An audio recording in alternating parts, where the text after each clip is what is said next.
Today we're going to do a review of Chapter 16, Solubility and Complex Ions.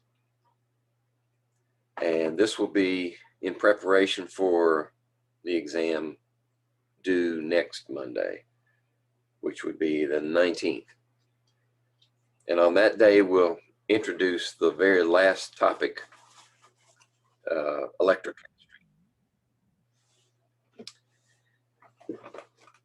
All right, so I need to share. I'm going to work from a review document.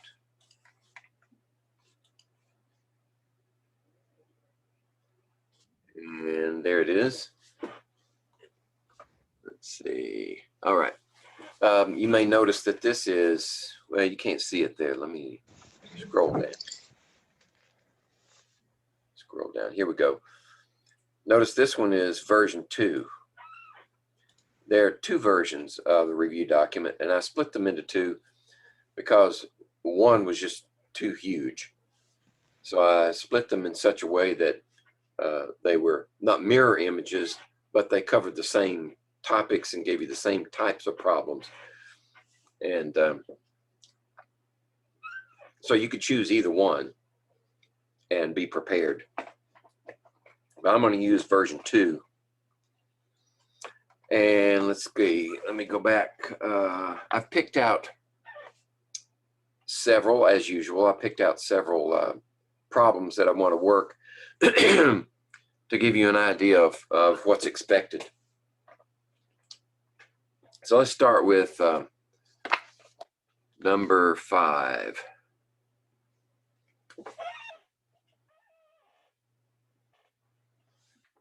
All right, so number 5 wants us to take barium carbonate and its measured solubility of 4 times 10 to the minus 5 and determine the KSP from that. So what do we need to know first? Well, obviously we need to know how to write barium carbonate. If you can't do that, then you're dead in the water. So barium, of course, you're going to have barium there. You're going to have carbonate. Then you need to check to see that your formula is written correctly. This is an ionic compound, which has 2 minus there and 2 plus there because barium is an alkaline earth. So it's always going to be 2 plus. And in which case, it is balanced as written. So this is a solid, and it's going to be in equilibrium in solution with the barium ion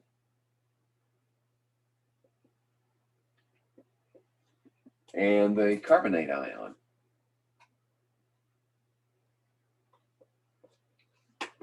Okay, so we're given the solubility as 4 times 10 to the minus 5. So what does that mean? Well, that means ice table. In the beginning, you'll probably recognize a pattern with the ice tables, so that if you're given this bare information, then you should be able to write an expression for KSP and fill in values to determine its value. But the ice table is where all this comes from, so I'm going to at least do this one based on an ice table. Okay. All right. So what are the initial concentrations? Well, obviously this is unity. I mean, this is not part of the expression. So we're going to say that and that are 0. Okay. So what does that mean? Well, if we write the KSP, that's the equilibrium concentration of barium times the equilibrium concentration of carbonate. Okay.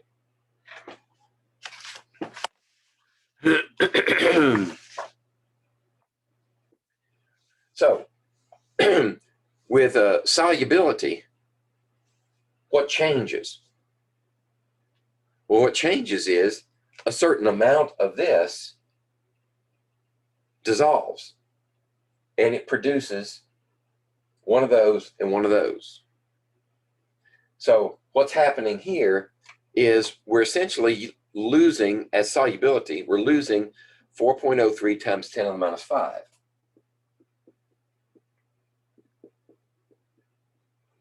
Molar. And it's showing up over here.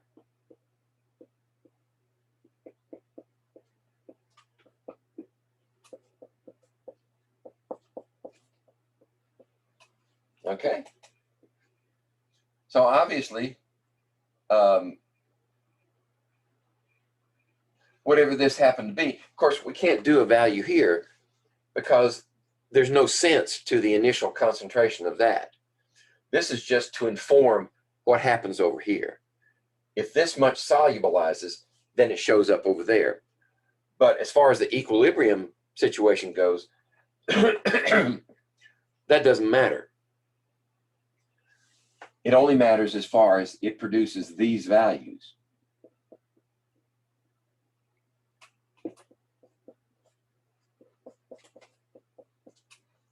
Okay, so then all we have to do is substitute those values in here, which means what? They're both equal, correct? So that means we have one times the other, which in mathematical terms is just square the value. Right? So that should be simple enough. 4.03 to the exponent minus 5 and square it, which is 1.62 times 10 to the minus 9.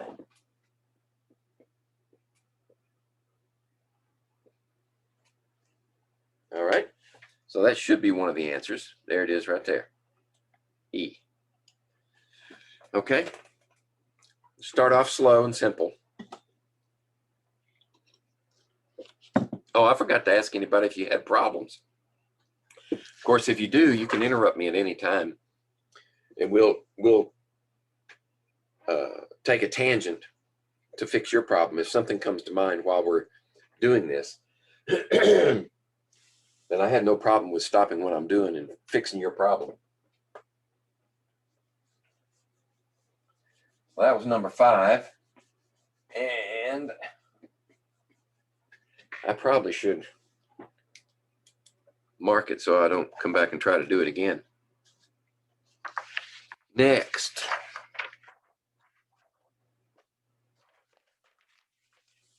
Number 6. Okay. Let's get rid of this first.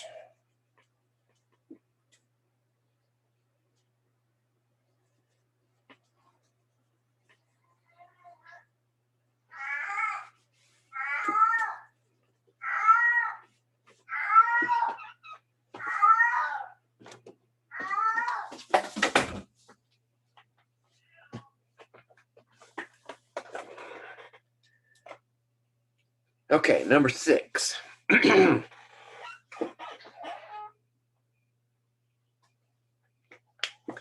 Knowing what we know now from number 5, we should be able to devise a mathematical expression for the relationship of KSP and solubility. And we're going to use, for this example, 10 hydroxide.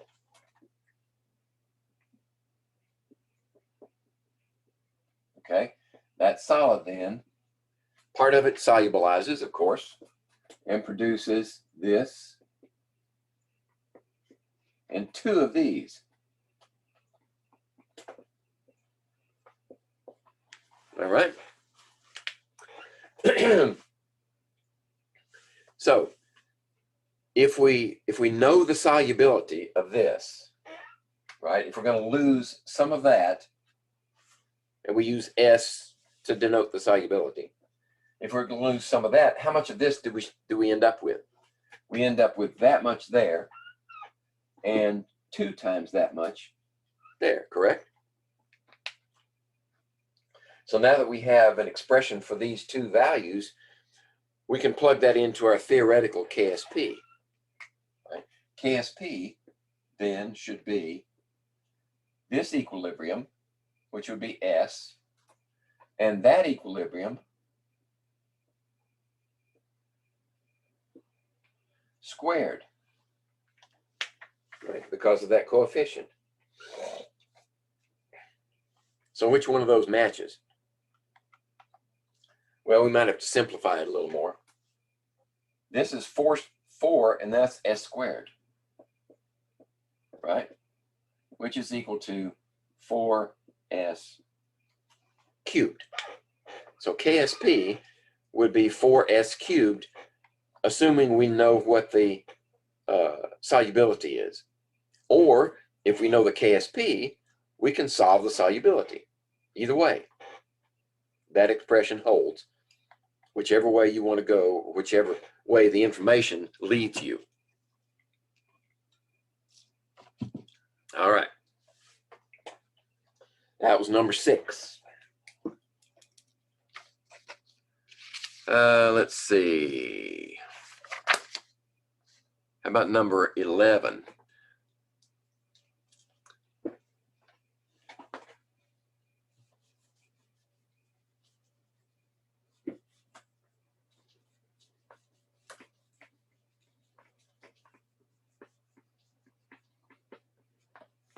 Okay, let's see if I'm still centered. Yep. Number 11.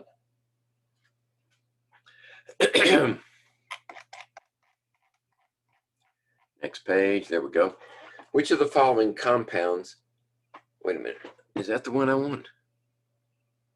Yeah, which of the following compounds has the lowest solubility in moles per liter in water? Right. So how do we do this one? Well, in this case, the only way to tell the difference among these, notice that each one produces, well, some of them produce this, no, they each produce different. I don't know if I mentioned it during the lecture. I'm pretty sure I did because I had it in a slide. If the number of ions produced by each one of the compounds to be compared is equal, say they all make 2 ions each, or they all make 3 ions each. In that case, you can compare directly the KSPs and determine which one is more soluble. But if you have different numbers of ions produced from each reaction, each solubility, then you've got to actually calculate the solubilities to compare the values. So in this case, notice that they're all different solubilities. I mean, they're different numbers of ions. So we do have to calculate the solubility for each one. In this case, we need to expand on what we learned in problem number 6. So let's set up, it's time for Henry Ford. We're going to do an assembly line. So A, B, C, D, and E. So A compound is silver phosphate. B compound is 10,2 hydroxide. We just did that one. Cadmium sulfide, calcium sulfate, and aluminum hydroxide. Okay, so how many ions are produced in each case? Well, actually, the equilibrium expression, the equation should be more valuable. So let's go ahead and write that. So this one is going to do what? It's going to make 3 silvers and 1 phosphate.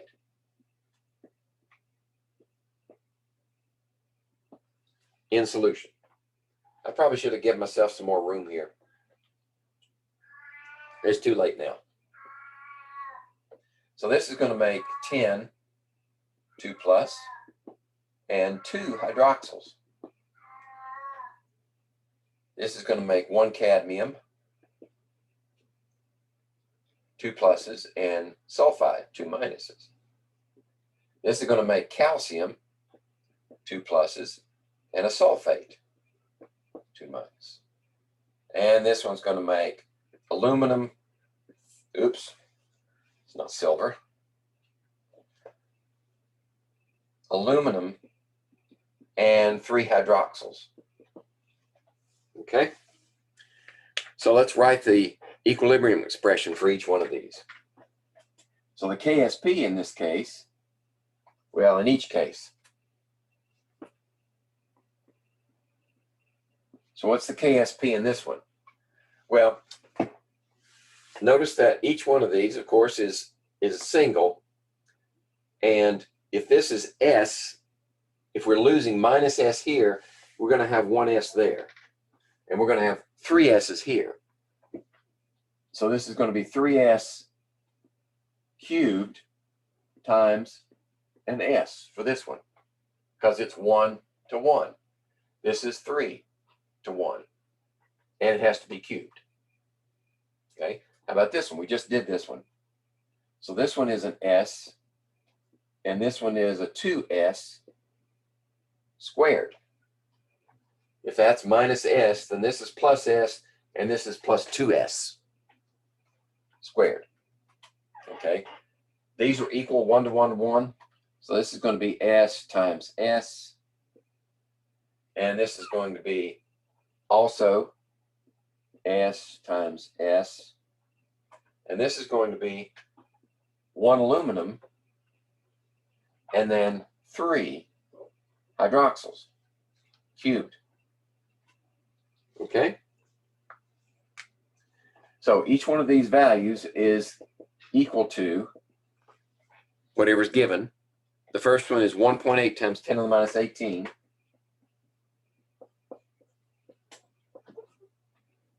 Okay. The second one is 3 times 10 to the minus 27.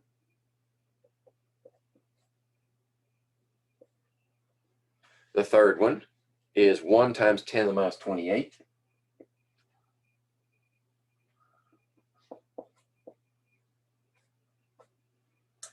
And 6.1 times 10 to the minus 5. And the last one, 2 times 10 to the minus 23. Okay, so now we have an equation for each one with one unknown. We just have to solve for it. All right, notice that this is going to be 3 cubed, which is 27, and S cubed, and S is S to the 4th. So we take 27, divide it into this one, and then take the 4th root of it. So I've got 1.8 with an exponent of minus 18. I'm going to divide by 27. And then I'm going to take the 4th root. Your calculators may have a root key. Like it'll have that root sign, and then right in the root sign is going to be maybe an X, is where you put that number. So one number goes under the radical, and one number goes outside the radical for the root. Mine doesn't do that. I have to interpret my roots as powers. So if yours is the same way, S to the 4th power, if we take the root of the other side, take the root of both sides actually, then the 4th root of this number is actually that number to the 1/4 power. It's the same thing. So I would say, I know 1/4 is 0.25, so I would say this number to the 0.25 power. And that's 1.6 times 10 to the minus 5.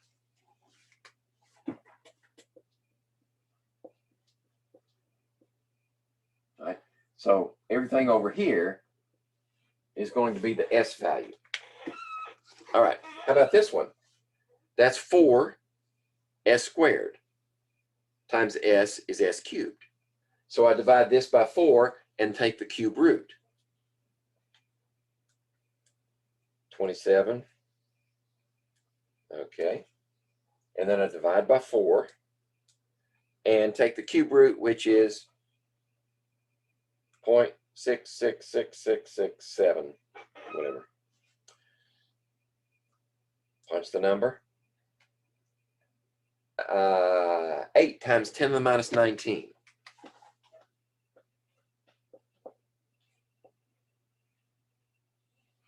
Okay. This one's s squared and this one's s squared. So all we have to do is take the square root of these numbers and we get our answer. So 1 exponent 28 minus sign, there we go, and take the square root, which I do have a key for. And let me try that again. That didn't work. 1 exponent 8 minus. Now take the square root. There we go. 1 times 10 to the minus 14.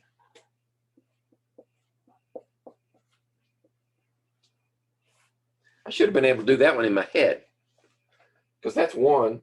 10 to the 14th, if you take the square root of it, it's half of that, minus 14.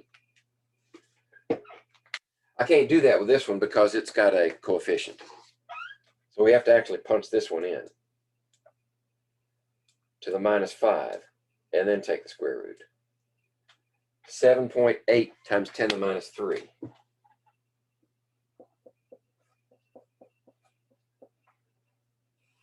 Okay, and the last one. This one is the same as that one. Notice, you just have the terms switched. Like that. So that means this has to be divided by 27.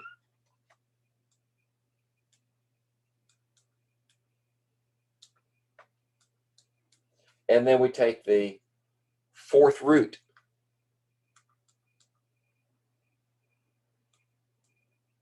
So I get 9, let's see. Yep, one significant figure. 9 times 10 to the minus 7.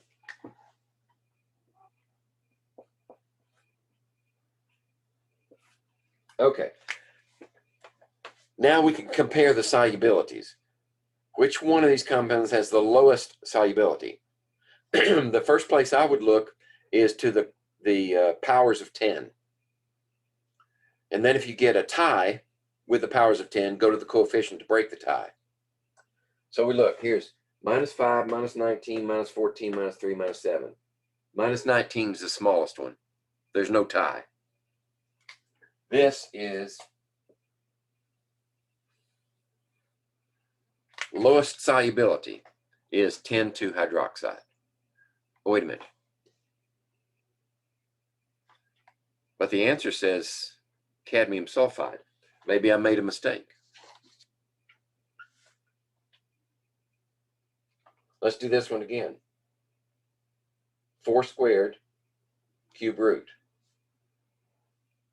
2 squared. 4 divided into 3 exponent 27. This worked for me the other day. I must have made a calculation error.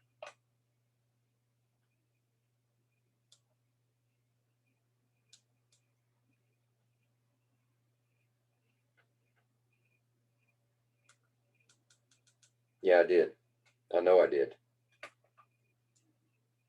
This is 9 times 10 to the minus 10.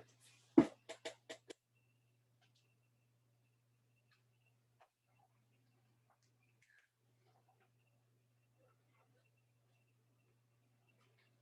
know what I did. I didn't take the cube root.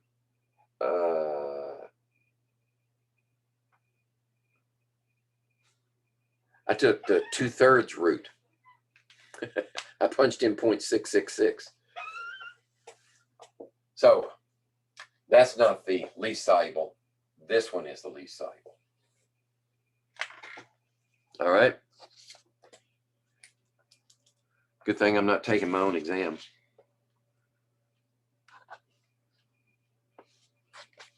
All right, next one I want to do is 13.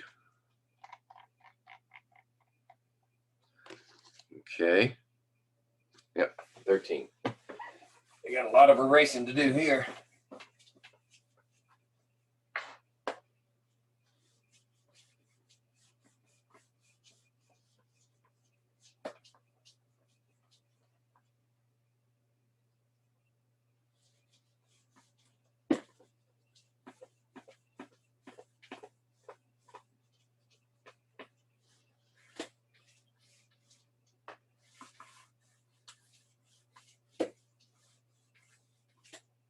Okay, there we go. All right, what did I say, 13.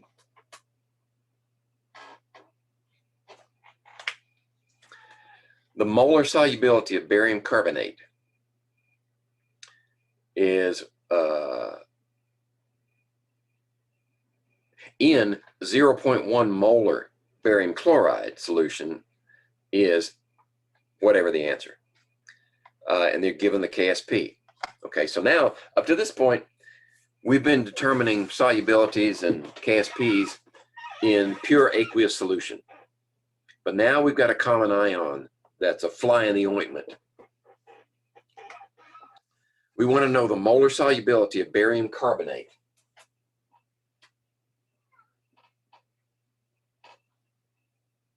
Okay, so we know that's written correctly. We've already done it once.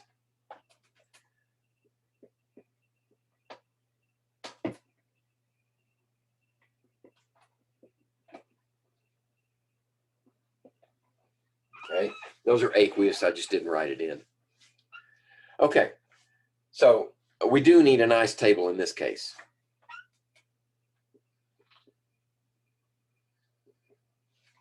What's the initial concentration? Well, the initial concentration of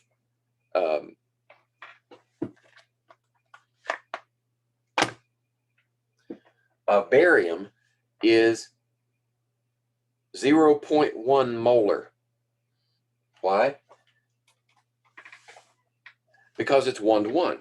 Notice, barium chloride, if the concentration of the compound is 0.1, the concentration of the barium ion in solution is 0.1, because all but 3 chlorides are soluble. And barium's not one of them that's insoluble. It is completely soluble. So you have 0.10 molar. You don't have anything here. You haven't lost anything here. 1 second. Yeah.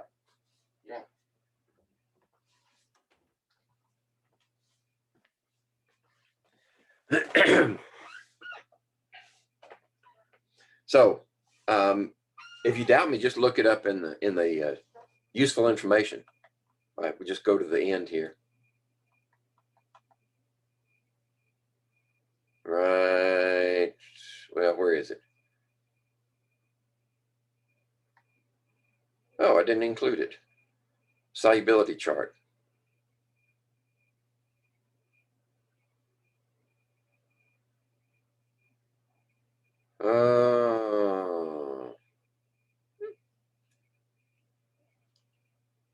Okay. My mistake. I should have a solubility.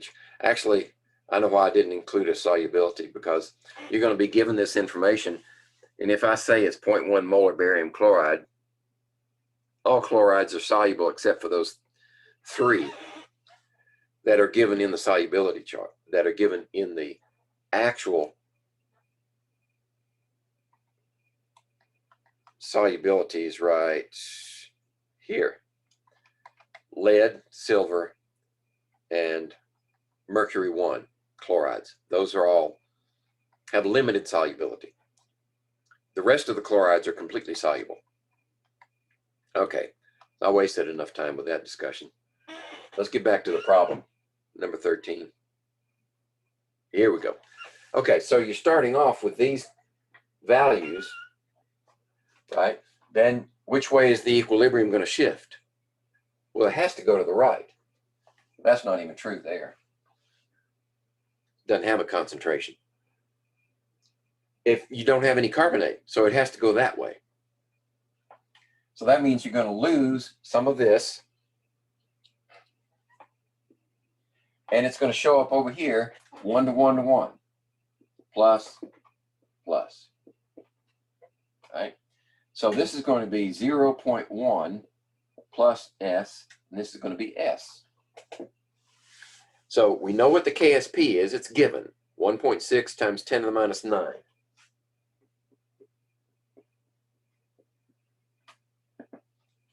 And that's going to be this value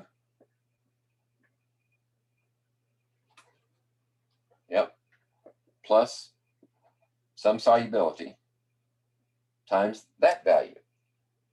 And they're all 1 to 1 to 1 coefficients, so they're all to the first power. Now, the question is, do we keep that S? We could, and then you'd have to use a quadratic to solve it. But notice, based upon this, and we know from the common ion effect that the solubility of barium carbonate is going to be even less than it is in pure water, because it's already got some barium in solution. So it's not going to be as soluble. So that means this 10 to the minus 9th says S is going to be small to begin with, and with extra barium in solution, it's going to be even smaller. Much, much smaller than 0.1. So what we can do is say that times this, and we can eliminate that one and say that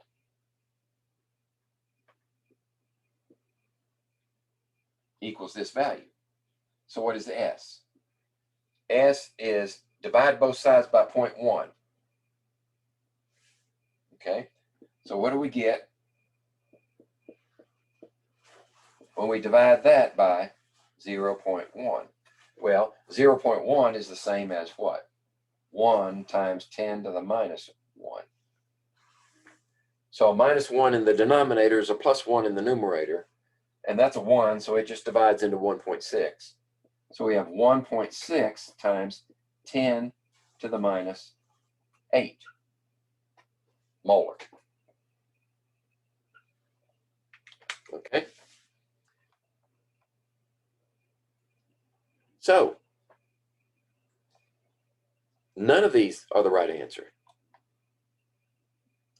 right? There should be a 10 to the minus 8 if there was an answer there, but no, it's not there.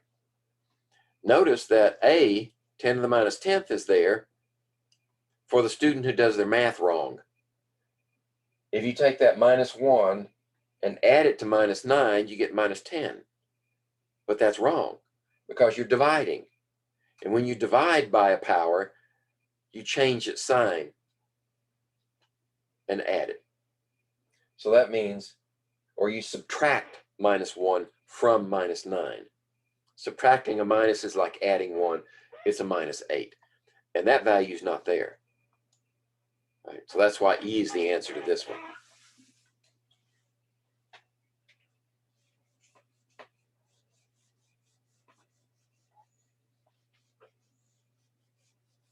Okay. That was number 13.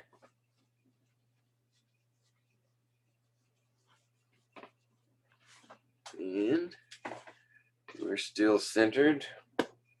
Let me mark that one off. 13.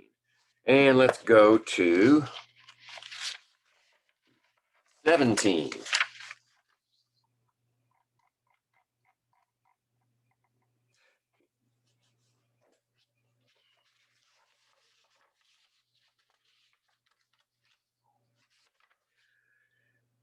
Excuse me.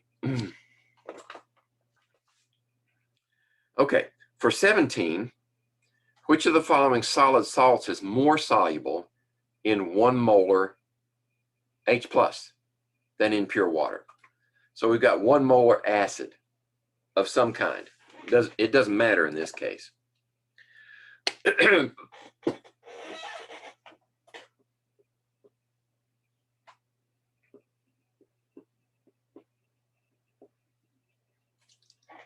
So we've got sodium chloride, we've got calcium carbonate, we have potassium chloride, silver chloride, and potassium nitrate. Okay, remember the two things that you can do that we discussed in this chapter. The two things that you can do to increase the solubility of a salt in aqueous solution. One is you can acidify the solution. and the other is you can form a complex ion. So in what case does the acidity work? The acidity works when you focus on the conjugate base. In other words, the anion for each one. Okay? The complex ion works, you have to focus on the metal. Okay? So here we have an acid solution, 1 molar.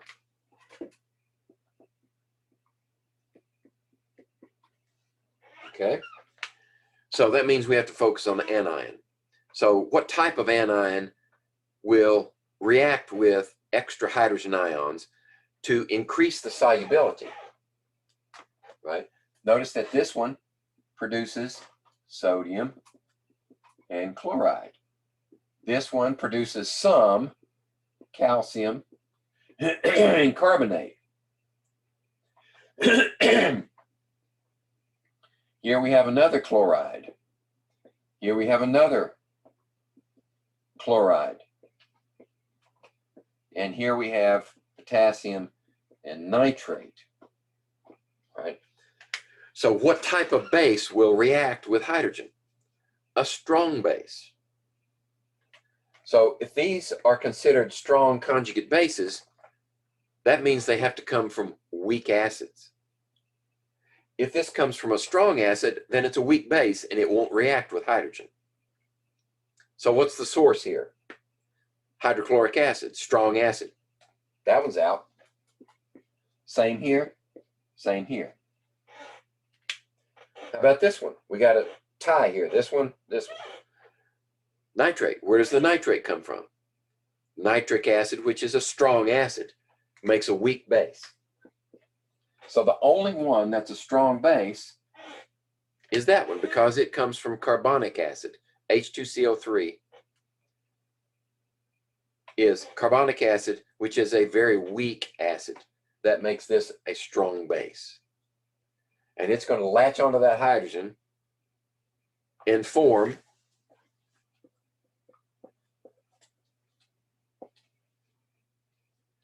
and that's a reasonably strong base too, so it's going to latch on to another hydrogen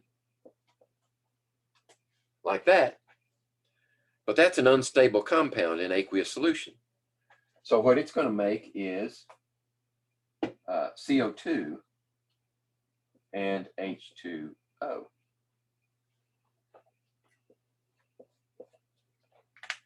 So that's why you put calcium carbonate in a solution with acid, you get bubbles. But this will increase its solubility. If you have any solid here in the bottom of the tank, you mix it up with acid, if there's enough acid, eventually all of that calcium carbonate will be gone. In fact, well, we don't use calcium carbonate to neutralize in a lab, in a production lab, like the one I was in, a research lab. We had what we call acid baths. This big tank of 0.1 molar hydrochloric acid. And after you soap washing your glassware, you put it in that soap tank. And any residual metals that were left in the pores of the glass will be removed by that. And that's important if you're going to do trace metal work. But eventually, acid bath has reached its limit on a schedule, maybe 2 months, not completely.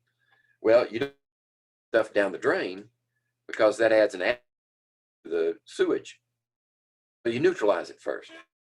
I used to use, rather than calcium carbonate, sodium carbonate, soda ash. It's completely soluble. It's much more reactive anyway. And it would react with all of the hydrogen ions, neutralize with pH paper. Enough in there. We knew, and then we did a pH paper to see it was neutral, dump it down the drain. But the only reason you could do it was because that carbonate would react neutralize it. So that's, and that means the is B.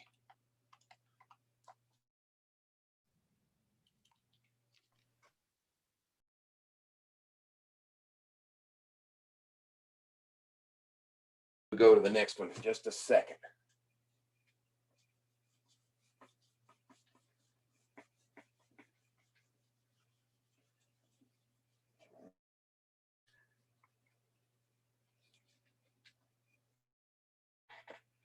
Okay, so it was 19.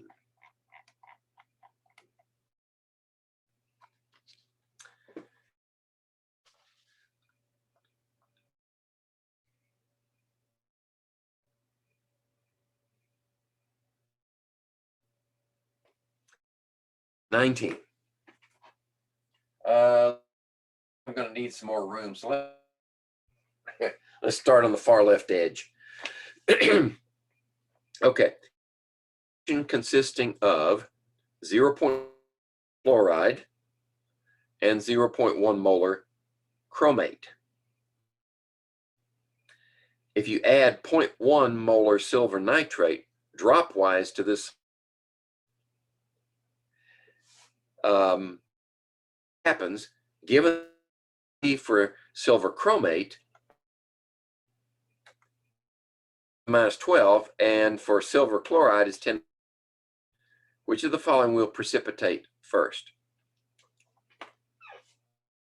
We have two approaches. We could do a stepwise calculation of Q, but then we would have to do a calculation to know what size drop there is.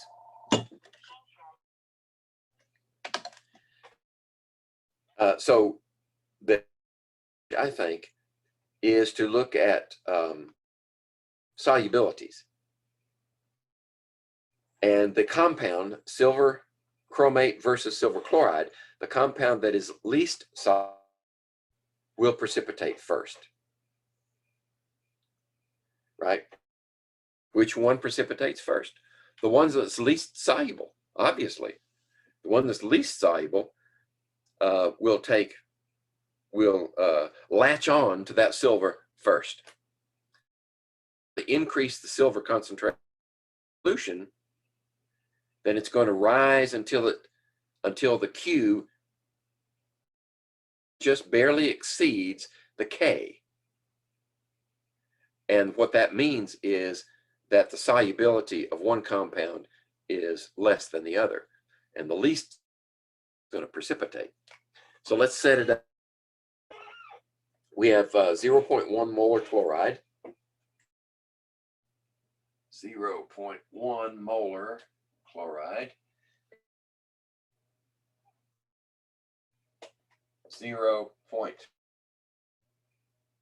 well, let's see. Let's be accurate here. 0.10 molar chloride, 0.10 molar chromate. Okay.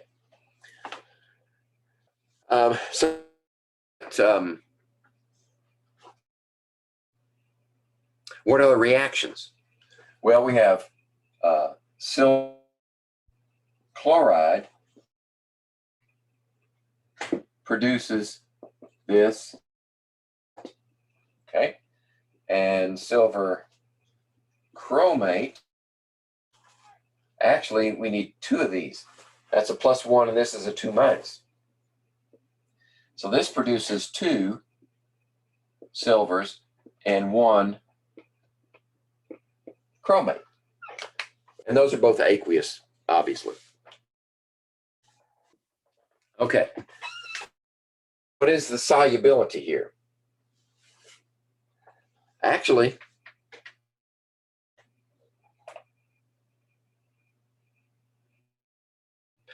we don't even need to know the concentrations here, because we can calculate the solubility based upon P's. So the K silver is here, 1.6 times 10⁻⁻10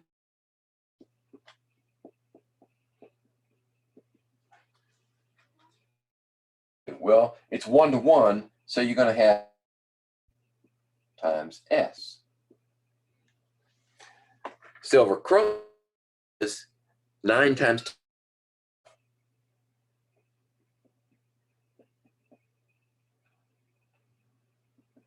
All right.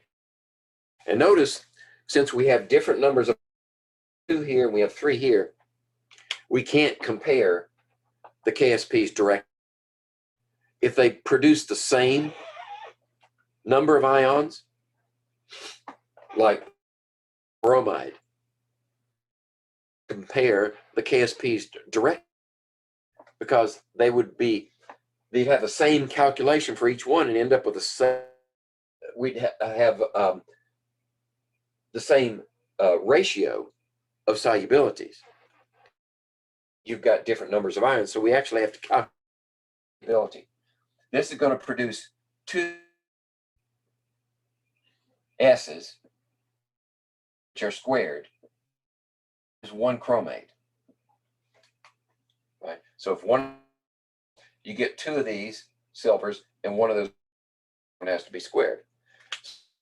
Like S. For silver chloride, which we've for, but we need to do it again. Squared, so we need to take the square root of 1.6, 10. Right, square root is, I did it wrong. My fingers are not cooperating. There we go. Now the square root. 3 times 10 to the minus 5.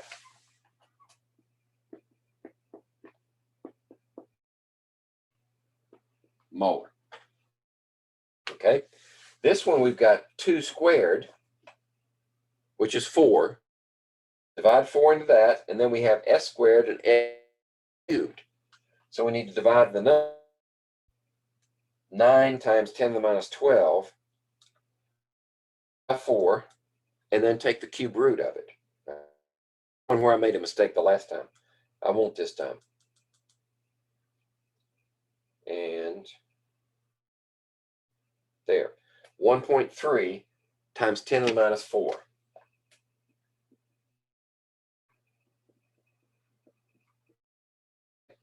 Which one precipitates first? It is less soluble. Right?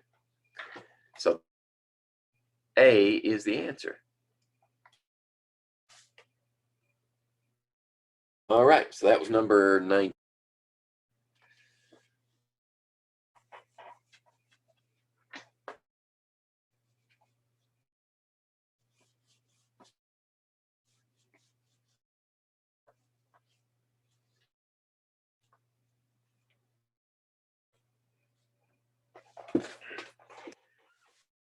Right. Let's see. Next one is 21.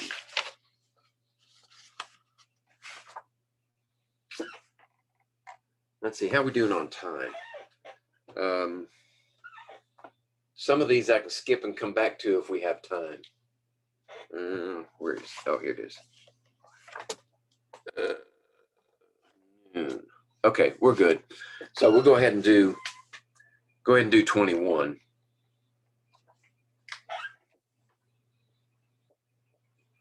All right. So how many moles of calcium nitrate must be added to 1 liter of 0.182 molar potassium fluoride solution to begin precipitation of calcium fluoride? Okay, for calcium fluoride, the KSP is 4 times 10 to the minus 11. All right. So in this one, you do need to compare the KSP with Q.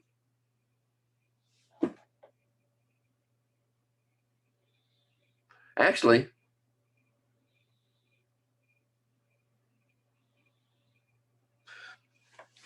no, it's not a question of will it precipitate. The question is, when will it precipitate? How many moles of calcium nitrate must be added? All right, so here's the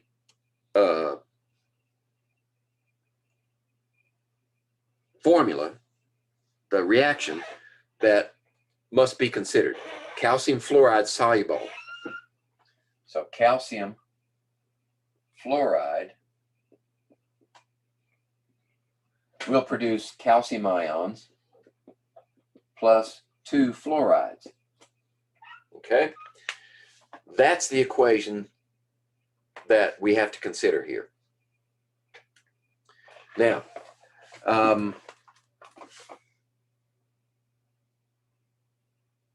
what's our starting concentration of fluoride? Do we have a concentration of fluoride in there? Well, yeah, we do. It says so right here.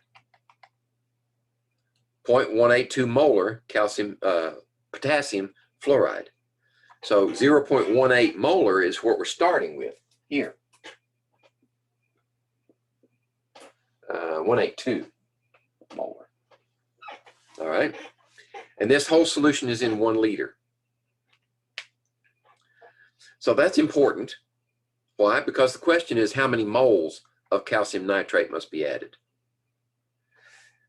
And we have to assume that the volume doesn't change. If the volume changes, then we've got a 2-variable problem, because the volume is changing at the same time the number of moles is changing. Right? So we're assuming that calcium nitrate is being added, let's say, as a solid. So the influence on the change of volume is unmeasurable. And if we find the concentration of calcium that's required, notice calcium, 1 here. If we find out how many calciums are required, then in 1 liter, that is molarity. So if we find the concentration and molarity of calcium here, that value is equal to the number of moles, because it is 1 liter. So we're saying we're starting off 0 there, initial. All right. So what's the change going to be? The change is going to be something that we're adding calcium. Okay. So if we add calcium, it's going to react with fluoride. So how many fluorides does it react with? Well, for each 1 calcium, it reacts with 2 fluorides, right? But if we're going to add this, then we got to subtract that to make this solid. Okay, that's the trick to this problem. Recognizing that you're adding this, which is reacting with that, and subtracting that much. All right? So now we have at equilibrium, and we want to know, when does this happen? When does that happen? That happens when the Q equals the K. It just begins to precipitate. Right? That's the problem. How much must be added to begin precipitation? Right? And that's when you reach Q equals K. So we set this equal to K. And that tells us how many moles of calcium are right at the edge. Any more calcium than that, you start to get precipitation. So this is going to be X, and this is going to be 0.182 minus 2X. All right. So now we have the value for KSP is 4 times 10 to the minus 11.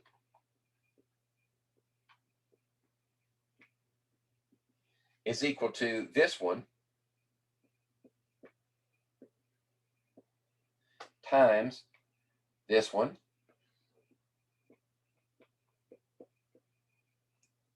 squared. Okay. Now, if we leave it like that, we're going to end up with a quadratic. So we have to ask ourselves,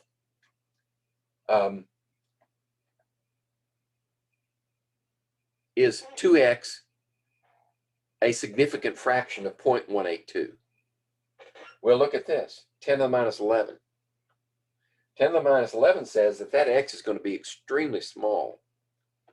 when you start to precipitate it. So 2x is going to be extremely small. We can ignore 2x, which means we have this value squared times that value equals this value. All right. So let's do it stepwise so I don't make a mistake. 0.182 and square it, which is 3.312 times 10 to the minus 2.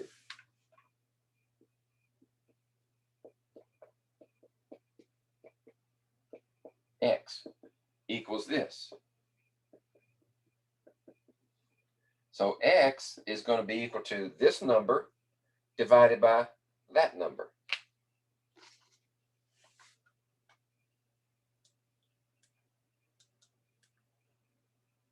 Let's see, there, divide. 1 point, let's see, two significant figures. 1.2 times 10 to the minus 9. 1.2 times 10 to the minus 9 molar in calcium. Right? And remember, number of moles equals molarity times volume. That's based on this formula. Right? So number of moles is equal to molarity times volume. What's our volume? 1 liter. So 1 times that is equal to that. So 1.2 times 10 to the minus 9 here is our answer. That's how much would have to be added. Then just a touch more, you start to get precipitation. All right, that was 21.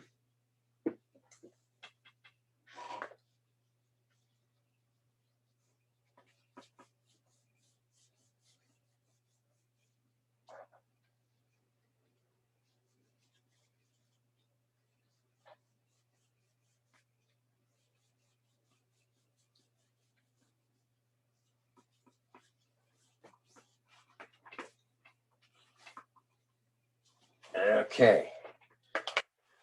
Now, let's see, mark that one off. 23.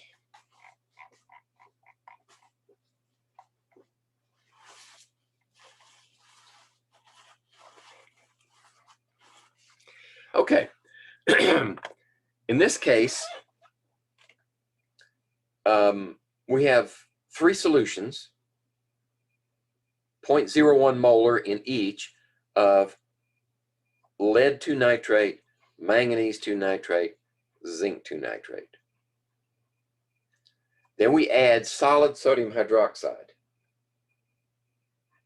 Corky, you hot?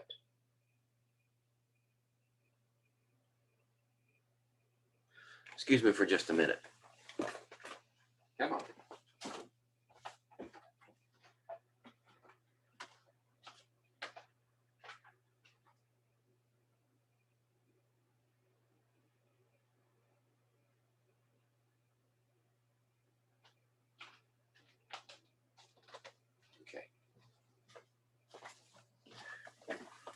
All right, I'm back. We have each of these in solution, and we're going to add enough sodium hydroxide until the pH is 8.5. And we're given KSPs for each of these precipitates, right? If we're raising the pH to 8.5, what does that mean? Well, we have an excess of hydroxyls.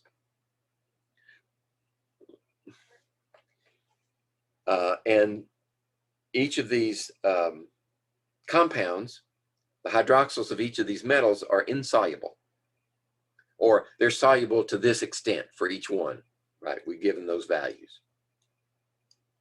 Okay, so the question is, will there be a precipitate formed first? If there's no precipitate formed, then A is the answer. No precipitate will form. So what does that tell you? What we have here is a comparison of K's and Q. So fortunately, each one of these insoluble salts here produces the same ions when it is when some of it goes into solution. So we can treat the calculations the same for each one to determine the Q. So what do we need to determine the Q for each one? Let's see, 23.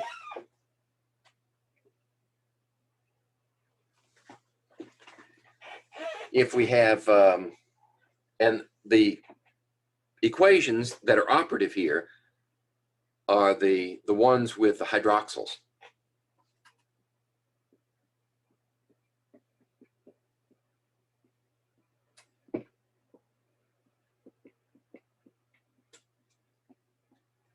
Okay. And then this one, the second one is manganese.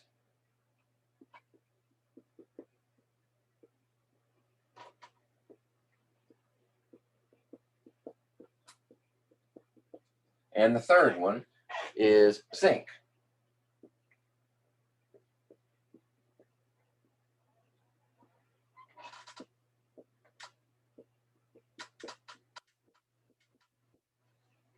Okay. So notice that if some of this goes into solution, then it produces one of these and two of these, right? And the same for each one. Okay, so our expression would be whatever the KSP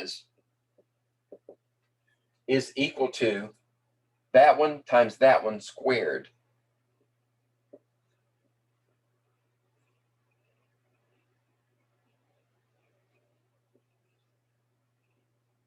Like that.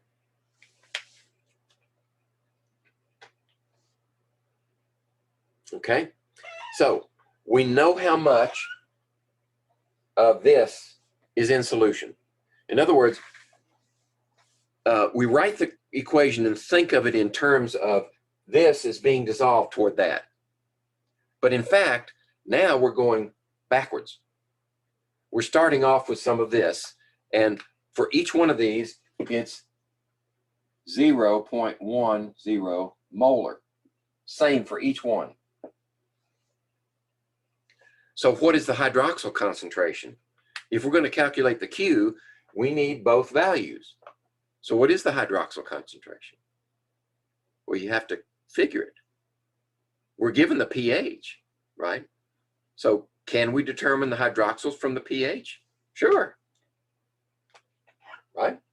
If the pH is 8.5, then POH is equal to 14 minus 8.5, right? So that's 5.50. So what's the hydroxyl ion concentration? Negative log of this would be 10 to the negative 5.50. That's the hydroxyl concentration.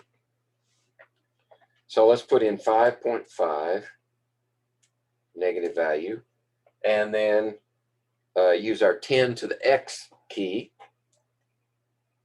3.16 times 10 to the minus 6.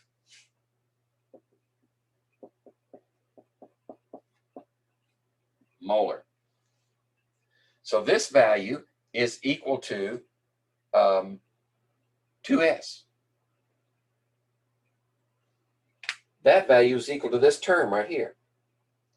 So the calculation we need to make for Q, and Q is the same for each one of them. So we just compare Q to each of the KSPs. So the KSP for the first one is 1.4 times 10 to the minus 20. And the KSP for the manganese compound is 2 times 10 to the minus 3. Right? 13, excuse me. There we go. And minus 16 for the next one. 2.1 times 10 to the minus 16. Okay. So there we have our KSPs. Now we just need to calculate the Q. So the Q is going to be equal to 0.10 times 3.16 times 10 to the minus 6. I'm running out of space. And that's squared. Right. So we just need to square this value. I've still got it in my calculator. So I'm going to square it. And then multiply it by 0.1. Which is 1 times 10 to the minus 12.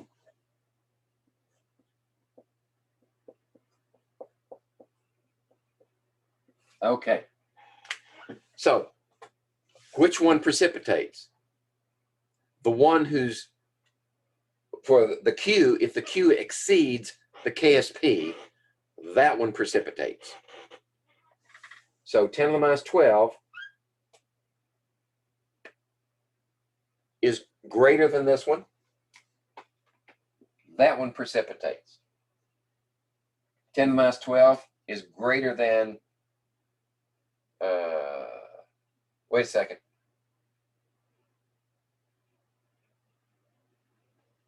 This one precipitates. Did I do that right?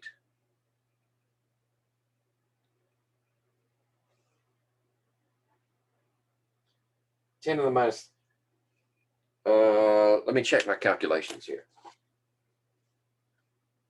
Let's do this one again. 5.5 there, and yeah, that's right. 0.1, 3.16 times 10 to the minus 6 squared. Oh, my mistake.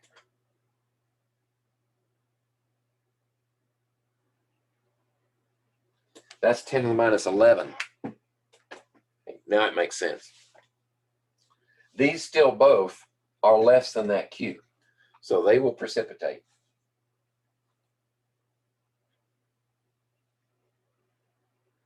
You know what? I'm still getting the wrong answer.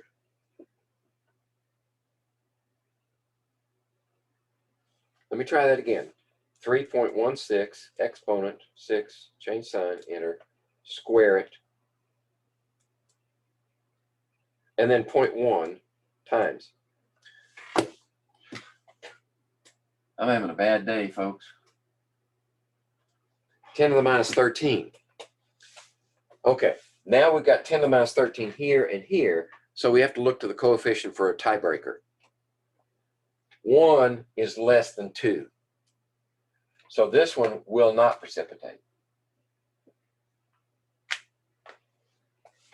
All right.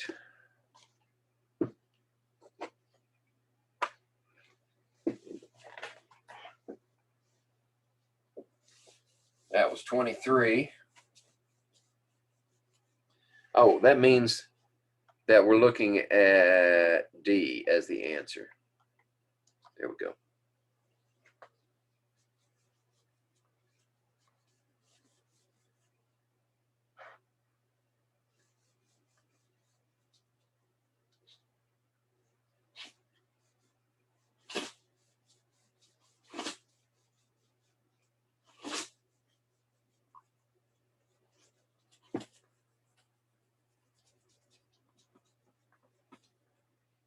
Okay, let's move this back over a little bit. There we go. All right, next item on the agenda is 24. Okay, 24. This is a question about selective precipitation of metal ions in solution. So you'll need to go to the chart in the back, but let's find out what the question is first. how are the analytical group 2 cations separated from 3s, 4s, and 5s? So that seems fairly simple. Separate group 2s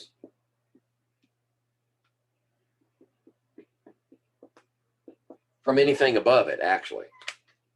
So let's go back to our chart and say, how do we separate category 2s?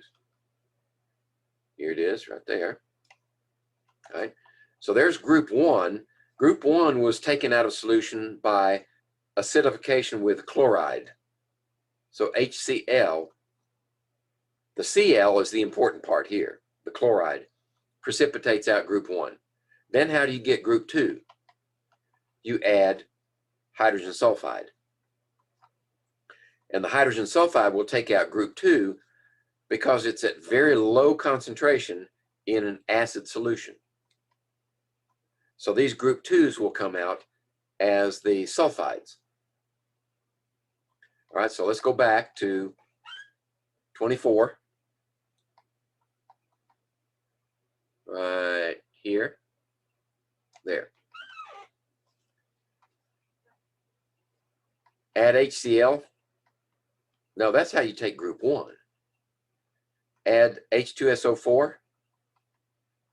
No, because those compounds are soluble as sulfates, right? All but a handful of metals are sulfate insoluble. Sulfides, there you go. By adding H2S in acidic solution, forming the insoluble metal sulfides. That's it. That's how you get group 2. Right there.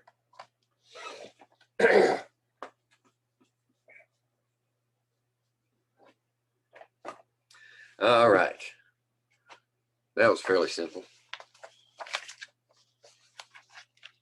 Okay. Next, I want to look at 25.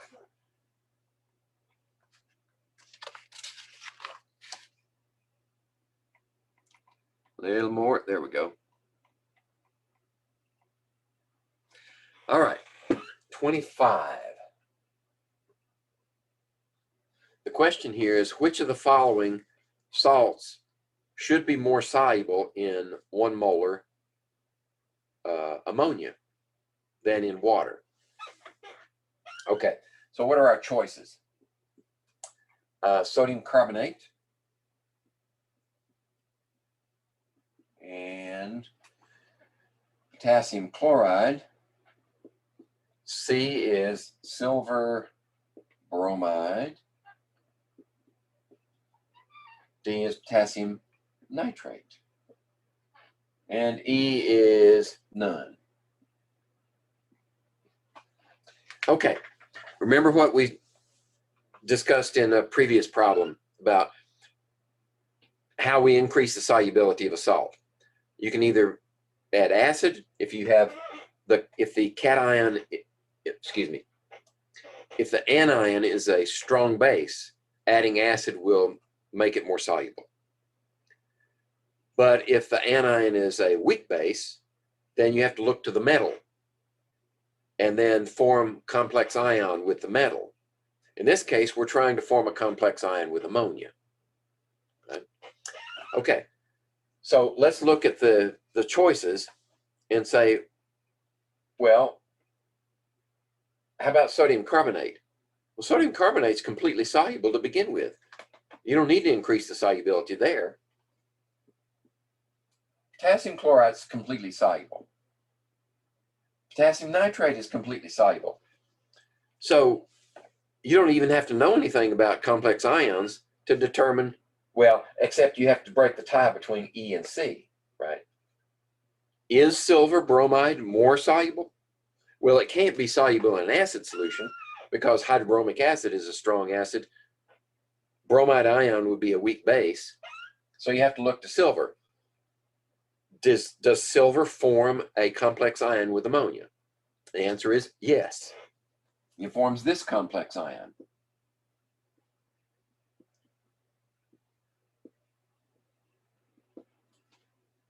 which is completely soluble. Okay, so that's why C is the answer.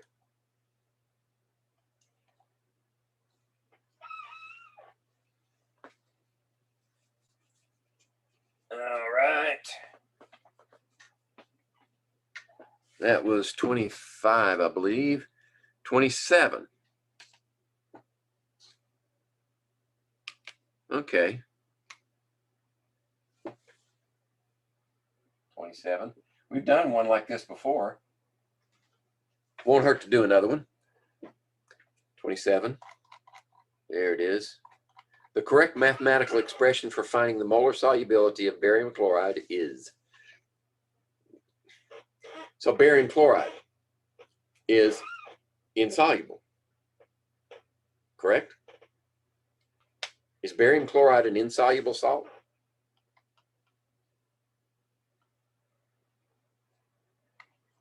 Well, if you take the problem at face value, yeah, it is. But I wonder, I don't have my solubility chart, but we do have the values for solubility right here. Chloride, chloride. Doesn't say.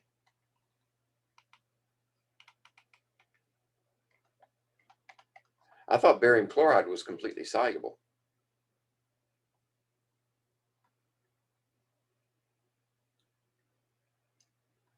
All right, so let's just take it at face value.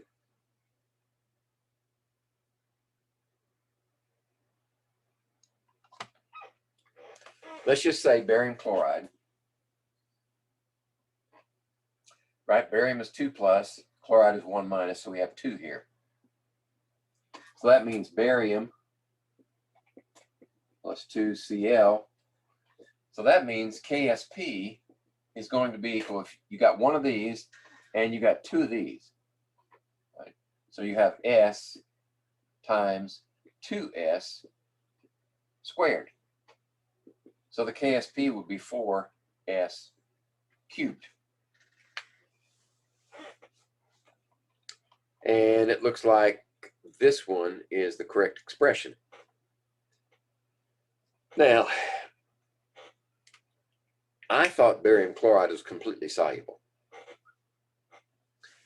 And just because that chart doesn't give us a solubility product for barium chloride doesn't mean that it's not soluble. In fact, I want to pull up, let me find my chart.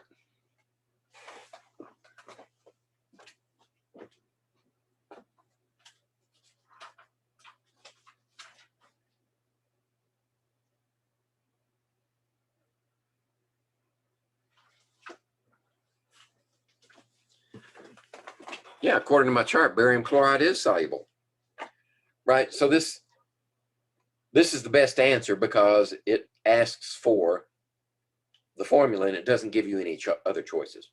So you have to put D. But it's a bad question because barium chloride is completely soluble.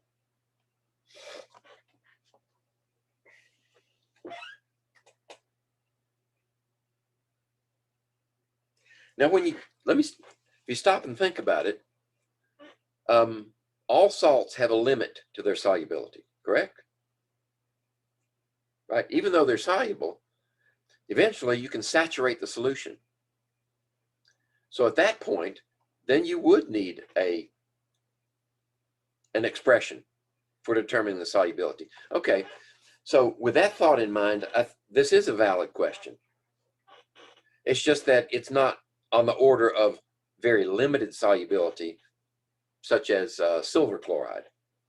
Barium chloride is very soluble, but every salt has a limit, or every compound has a limit to solubility, right? So that's a valid question. I rescind my previous criticism. Let's see, how about 30? All right, which of the following leads to the formation of precipitate? Okay, we know that one because we just used it to answer a previous problem. So 31, what's the rule? When the Q is greater than the KSP, then you should form a precipitate. So that's why C is the answer. That's just definition. That was easy. How about 34? Let's see what we got for 34. We're still looking good on time. There we go, 34. Calculate the solubility of silver chromate in a 0.049 molar silver nitrate solution. Okay, so this is, we've done one of these before, so it should go fairly quickly. We know the steps. We need the balanced equation. Here, chromate, solid, yields 2 silvers plus 1 chromate.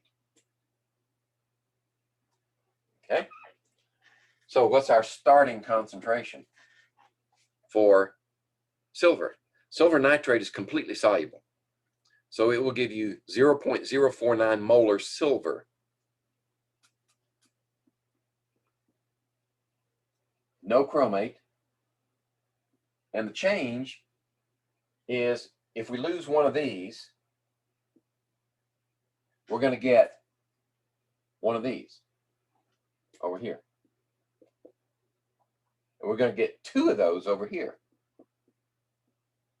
Okay, so at equilibrium, we have one of these, and we have this one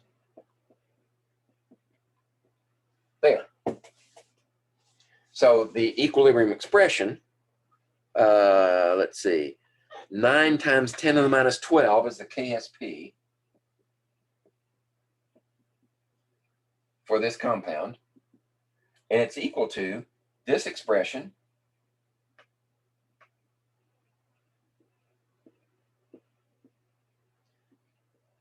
right there. Okay, so the question is, can we afford to ignore that S, that 2S? Well, the same logic applies as before. With this 10 to the minus 12, the S is going to be small in pure water. And with a common ion already in solution, it's going to be even smaller. So S is we can ignore S in this case, right there. So we just say this squared divided into that is equal to S. 0.049 and square it, and then divide it into this value.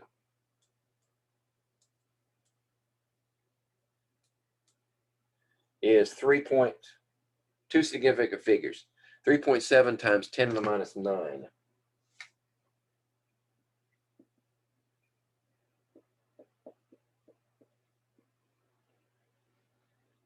Okay. Which is actually very, very much smaller than 0.049.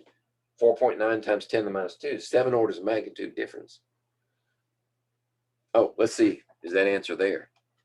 34. Here it is. Right there. Ah. There.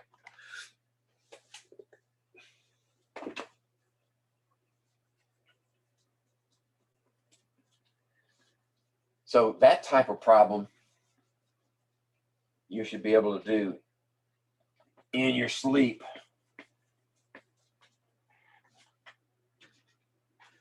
Okay, 34 is done.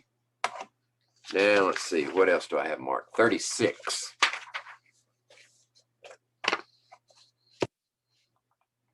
Down to the next page, 36.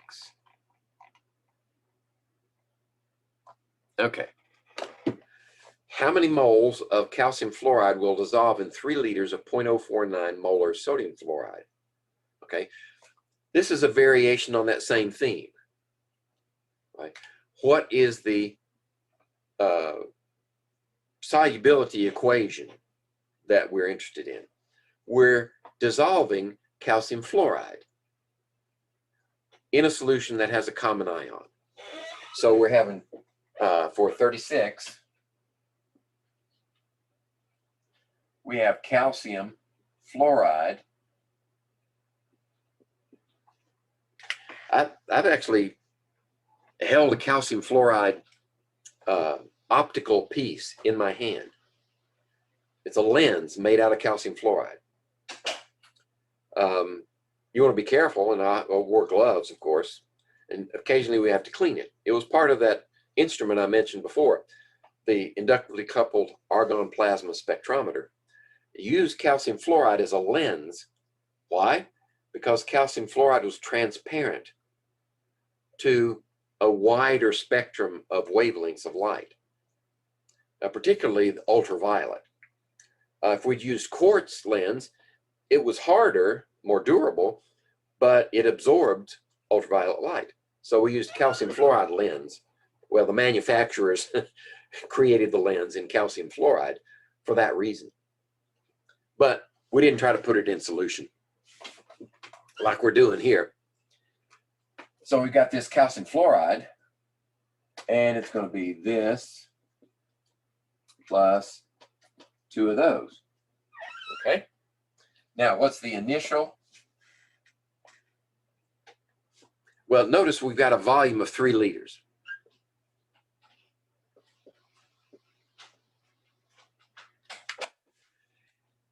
And we have an initial concentration of fluoride. Sodium doesn't count, it's a spectator. But we have 0.089 molar fluoride.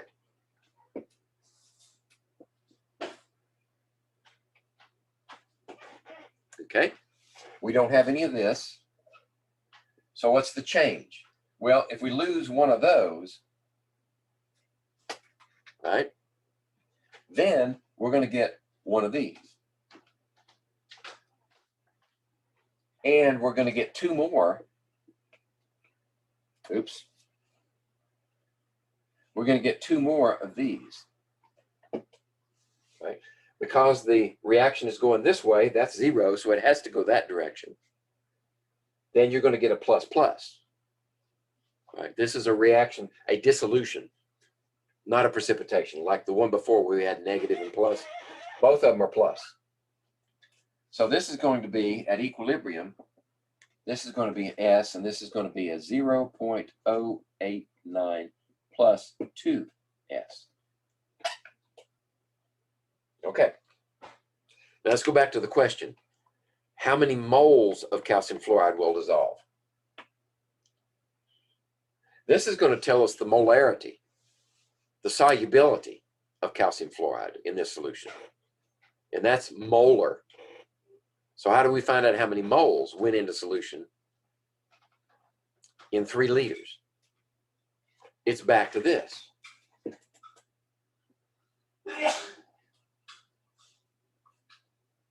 Molarity times volume will give us the number of moles.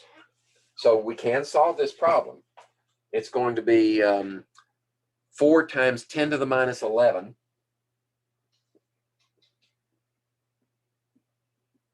equals this one times this one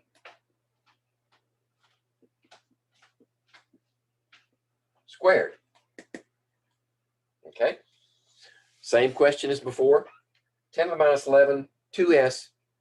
With a common ion, we can ignore 2s. So we just need to square this number, divide it into that number, and that's equal to the molar solubility. So that's part of the way there. So we need to square 0.089 there. 7.9 times 10 to the minus 3. Divide that into this value.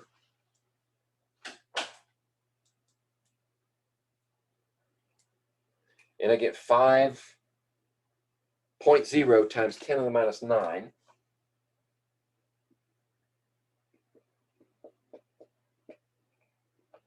Molar. And then we multiply by the volume here.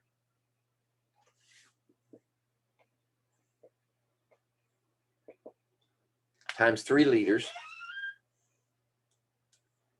And we get 1.5 times 10 to the minus 8.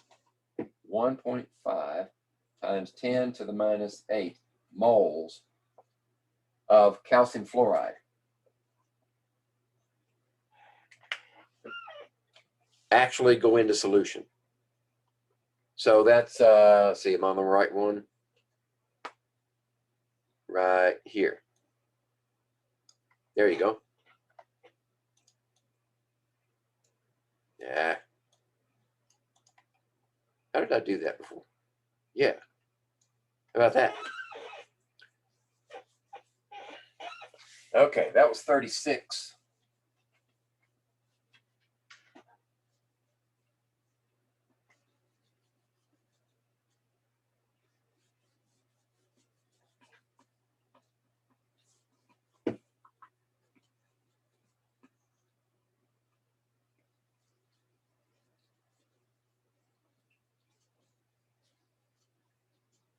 Okay, let's get this back situated. There we go. Line it up. 36, 37.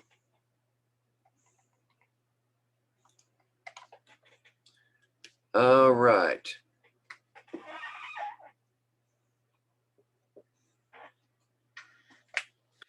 What is the best way to ensure complete precipitation of 10,2 sulfide from a saturated H2S solution? Well, let's look at our, let's put our information up here first. Saturated H2S solution. H2S saturated. Okay. Can't get any more in solution.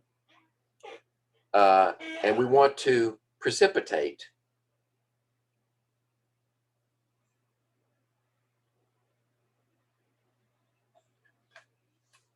we have this in solution, and we want to precipitate it as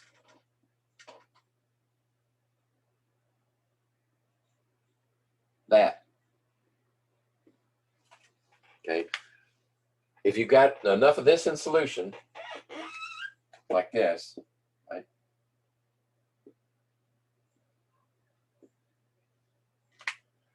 Then how do you get that? Well, let's go back to our sequential precipitation flowchart.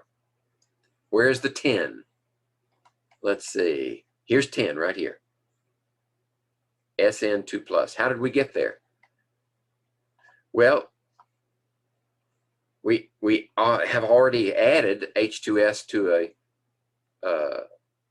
acidic solution, right? So that's supposed to get it. But this is separating 10,2 sulfide from a complex mixture. Well, suppose that that's all there is. You just have 10 in solution and nothing else. How do you want to be absolutely certain that you got everything, all of your 10 out of solution?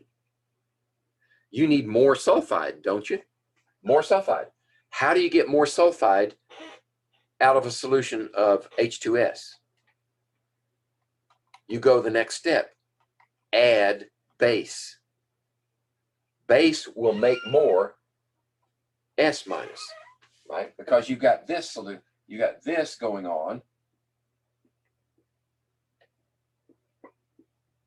At 2 S2 minus, right? So you're saturated right now, but you want more. How do you get more? You add base.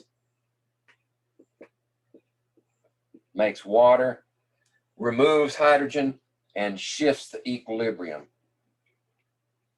that way. So let's go back to 37. That should be one of the selections. 37. Here we go. What's the best way? Add a strong base. Why a strong base? Because you want to capture those protons and shift this equilibrium to more sulfide in solution.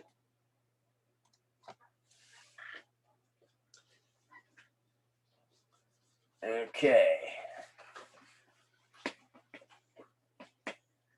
It was 37, and we're still centered. 37. Okay. Next one I have marked 40. So let's scoot down to 40. We're still doing good on time. I'm pretty sure I got time to do the rest of them. Yeah, we might run right up to the wire. There's 40. Okay.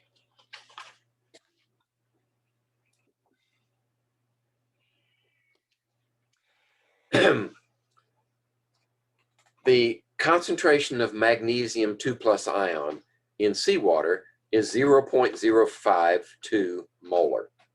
That's given.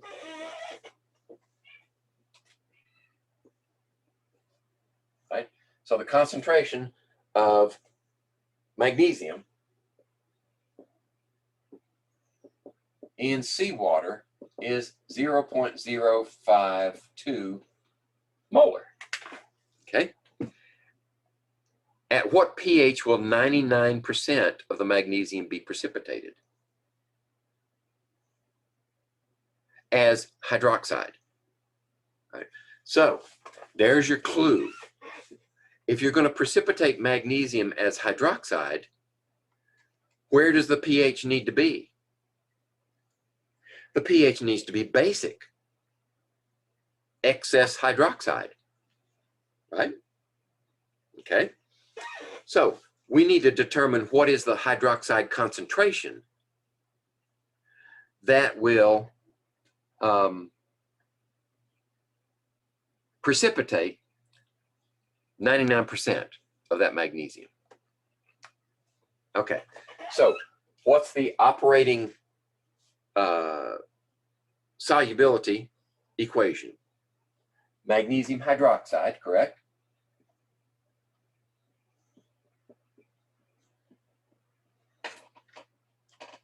And here we have magnesium on this side and hydroxide. And those are aqueous, of course. So in this case, we're going from this side backwards. So how much magnesium are we starting with? Well, 99%, right? So what's 99% of that value? Multiply it by 0.99.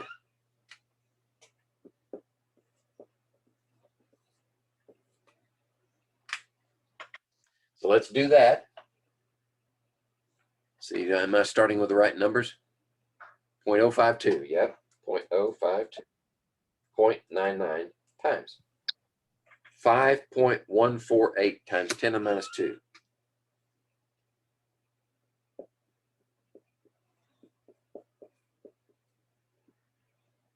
Molar magnesium.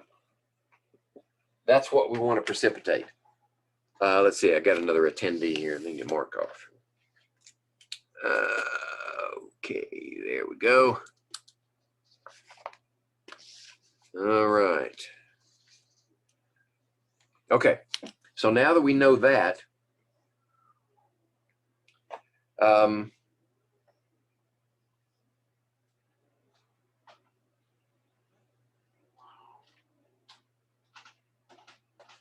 at what point will this precipitation take place? Right? If we have this much magnesium, 5.148, and I'm hanging on to some extra decimals just to avoid rounding error. Right? Then we need to know what's the concentration of this one.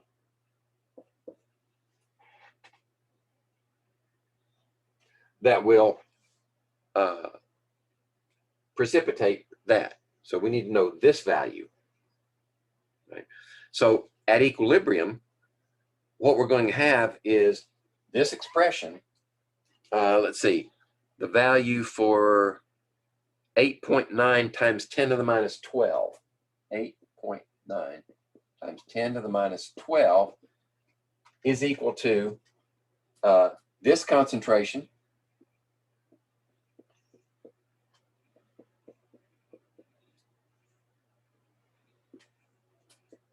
times this concentration squared,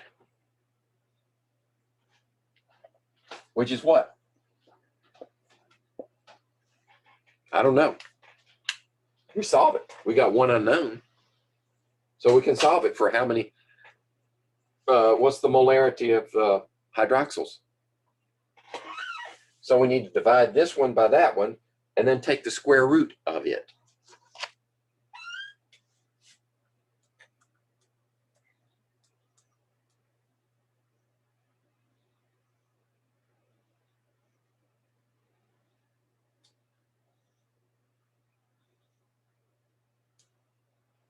All right, I got 1.729 times 10 to the minus 10. Now I'm going to take the square root of that. 1.315 times 10 to the minus 5.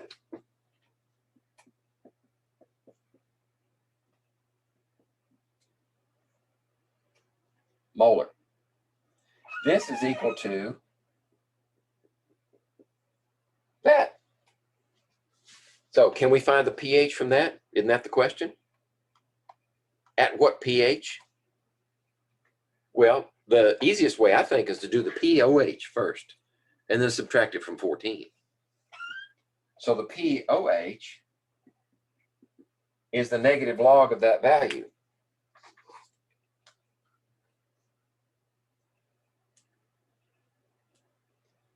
.88. And the pH is equal to 14 minus 4.88.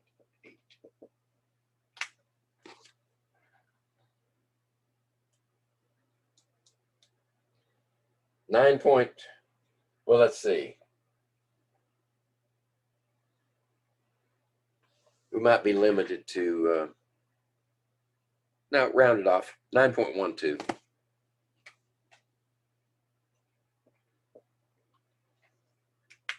Oh, significant figures. The number of decimals you have here is equal to the number of significant figures in your coefficient. So we're allowed, actually we're only allowed 2, right? Go back up to here, 2. So 9.12 is valid. That's the pH. Right there. Okay, that was 40. 41.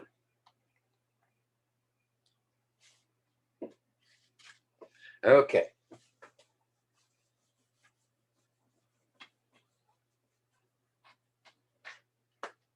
.41 looks like a monster, but it's really a pussycat.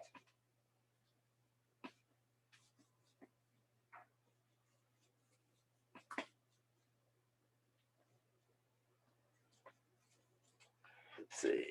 Yeah, we're good. 41. Okay. A solution contains 0.018 moles each of iodide, bromide, and chloride ions. When the solution is mixed with 200 milliliters of 0.24 molar silver nitrate, how much silver chloride precipitates? Okay.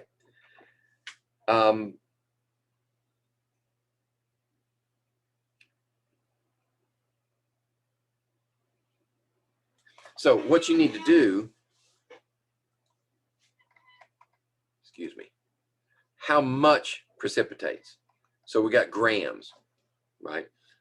We're eventually going to have to convert something into grams because grams is not part of the problem, right? There's no grams up there. There's only moles and liters, milliliters. So which one precipitates first? Well, we can compare these three directly. They're KSPs because they each form the same number of ions. 2 ions, 2 ions, 2 ions. So which one precipitates first? Actually, they're in order as given. iodide, bromide, chloride. They precipitate in that order.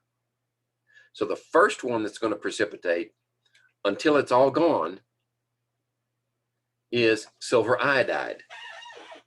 So you're going to have, well, if we write it like this in the typical solubility way, silver plus iodide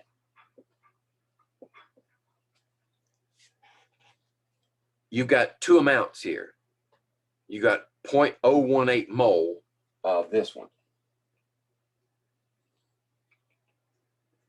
right? And you have 200 milliliter solution of 0.24 molar silver nitrate.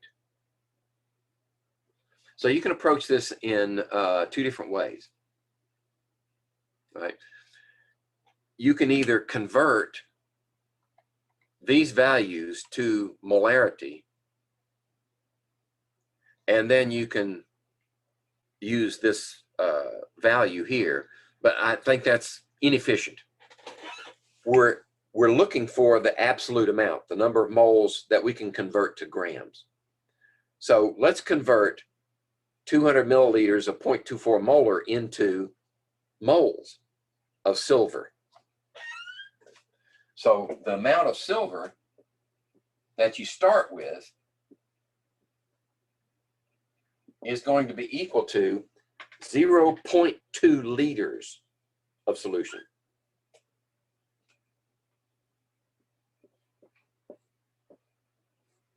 Times its molarity, 0.24 molar, right?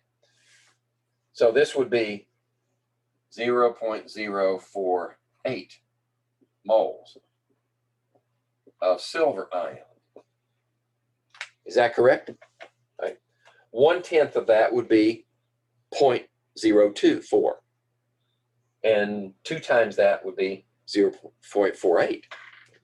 So you can write an expression like this for each one. This is where you start, because iodide has the smallest KSP. It's going to precipitate first.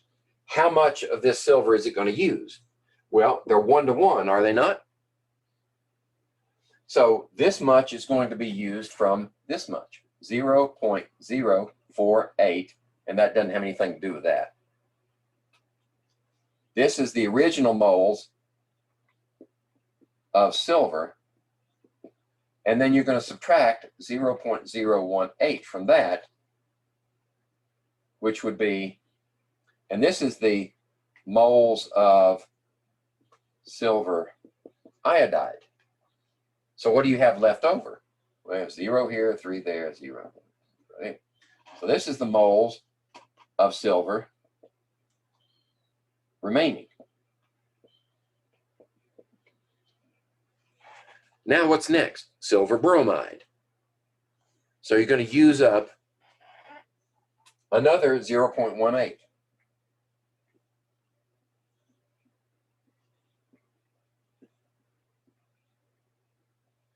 This is the moles. Well, this is moles of silver bromide. And this is the moles of silver remaining. Okay? So now you can precipitate silver chloride. Right?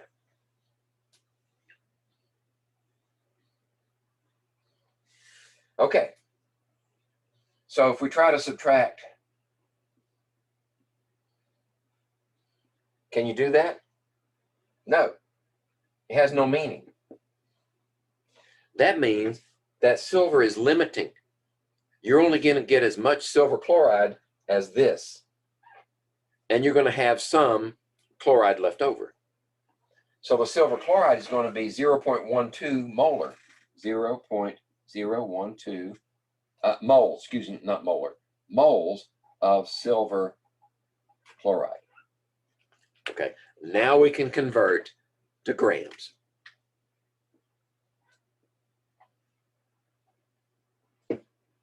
Correct? Moles on the bottom, grams on the top. We need the molar mass of silver chloride. So you go to your periodic table, and say silver is 107.87.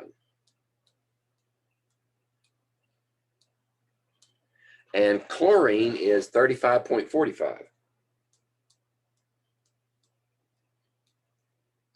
143.32.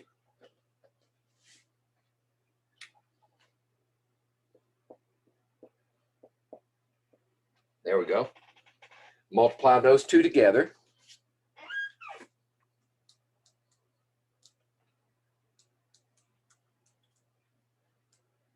And I get 1.7 grams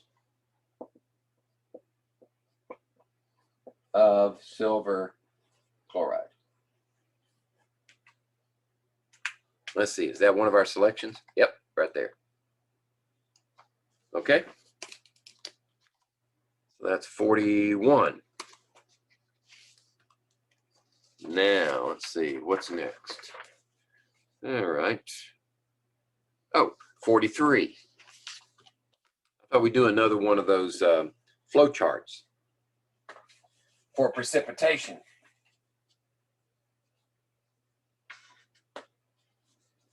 I'm not making you memorize that stuff, so you ought to at least know how to use the flow chart.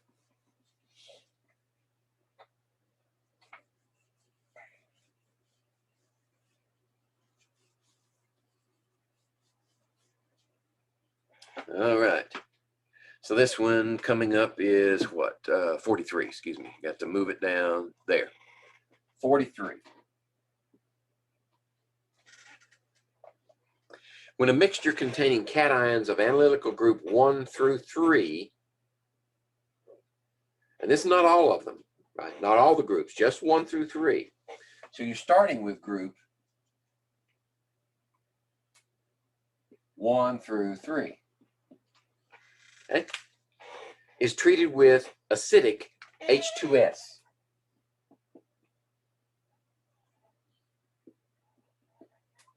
Now, I think that's a mistake in the question, because plain acidic H2S is not going to get group 1. Which cations are expected to precipitate? In order to answer this question the way it's expected by the authors, this needs to be acidic hydrochloric acid.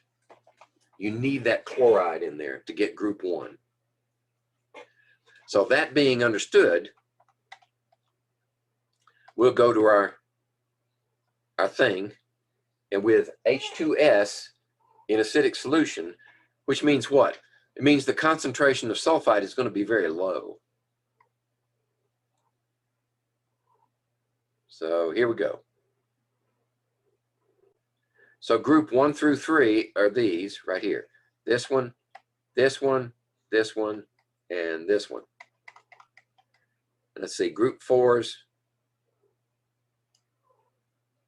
Well, group 4s and 5s. Ammonias and barium and calcium and magnesium.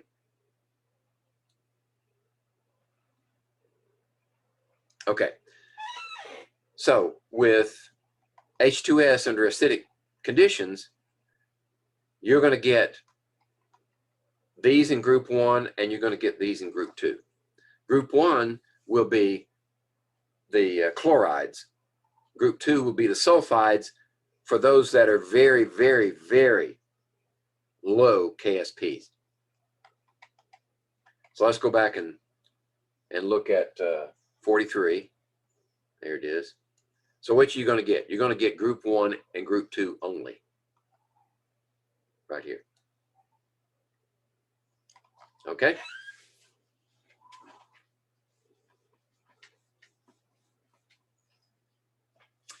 All right. So that one's out. 46 is my next choice. All right. This one looks like a monster too, but it's really a pussycat. All you have to do is understand what is actually being asked. 46.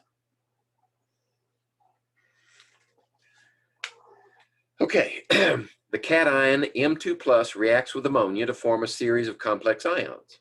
Okay, that's reasonable enough. So you get the M, the metal, plus 1 ammonia produces this one. Like that. What's its K? 10 squared. What does that mean? That means that you have a huge amount of this compared to that, right? 10 squared is 100 times. You got 100 times more of this than you do of that. Then it goes through this sequence.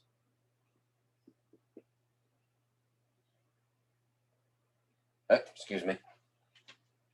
Getting ahead of myself. It picks up another ammonia. Now it's, I was doing it right the first time. It picks up another one.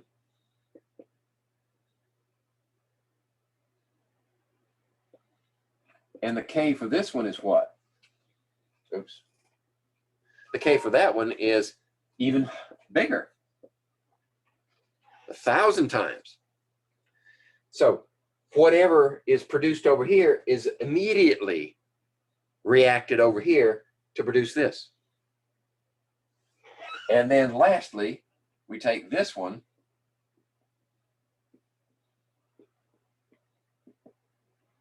plus another ammonia and produce our final product with a K of 10 to the second. All right. So a 1.0 times 10 to the minus third mole sample of MnO32, which means metal ion in solution because all nitrates are soluble. And it's added to a 1 liter of 15 molar ammonia. What's the dominant species in this solution? With that much ammonia in solution, the K doesn't matter. You've got plenty of ammonia. Excess ammonia.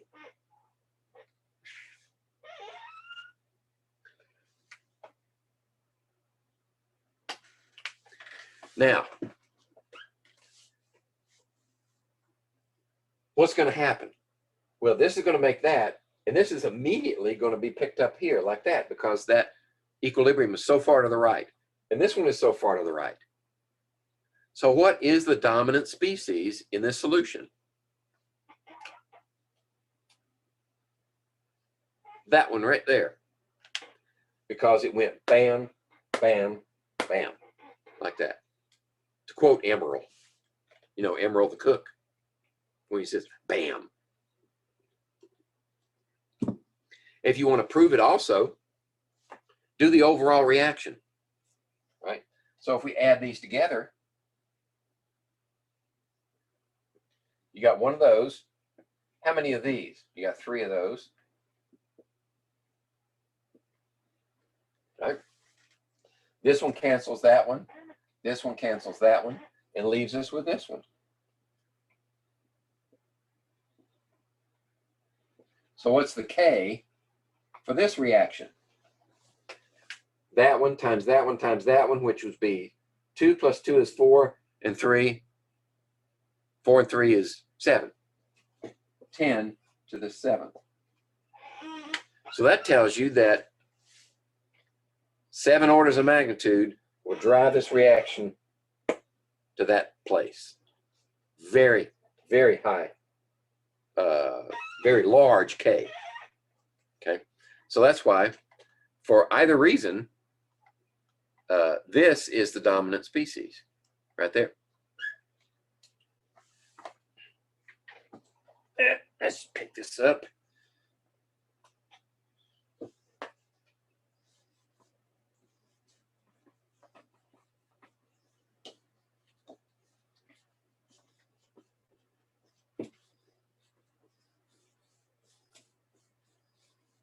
Okay, let's see. That was 46. Coming down to the wire here. It's just the last page. I got 2 more pages. Okay, we got time. 47 is the one I want to do next. 47. Okay.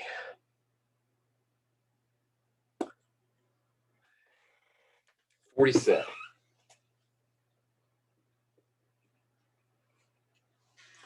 All right. What's the concentration of nickel 2+ ion in a 0.045 molar nickel nitrate solution that is also 1 molar ammonia?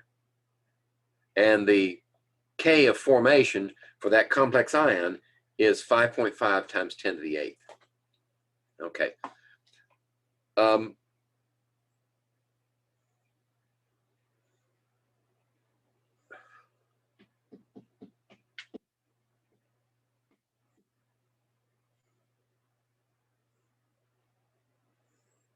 Okay. What reaction are we dealing with here? We're only given nickel ions in solution. We're not told what the counter ion is for that one. We're just looking for the nickel concentration after it reacts with ammonia. So that means we need to specify the reaction as the formation of the complex ion. So that means we need nickel ions, like that. And then we have ammonia.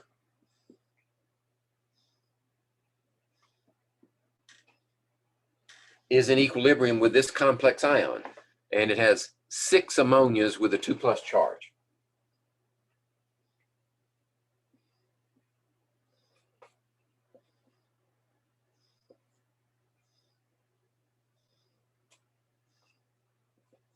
Okay. And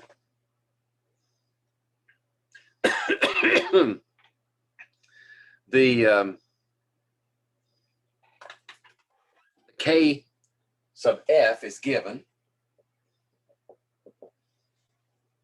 right? The equilibrium constant for the formation of the complex ion is 5.5 times 10 to the 8th.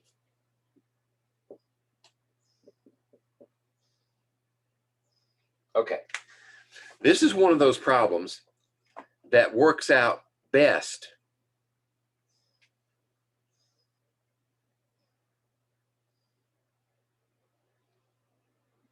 if you do it in 2 parts. You do the stoichiometry first. In other words, how much nickel is in solution? 0.045 molar nickel is already in solution.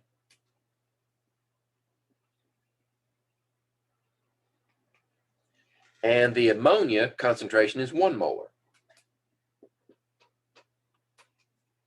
Okay. So this is one of those problems where you should do the stoichiometry first and then the equilibrium. So what would stoichiometry mean? Well, which one's limiting? That one's limiting there. Well, that's not balanced, 6. Right? So every one of these, you need 6 of those. Right? So if we use all of this up, say this is the initial and this is the final, then now we're going to have 0. And this is subtracted 6 times 0.045. Right? 6 of those. 6 of these. Right? 6 of these are required for every one of those. So if we use all of these up, that means you need 6 of those. So we can calculate that value. 0.045 times 6 is 0.27, subtracted from 1.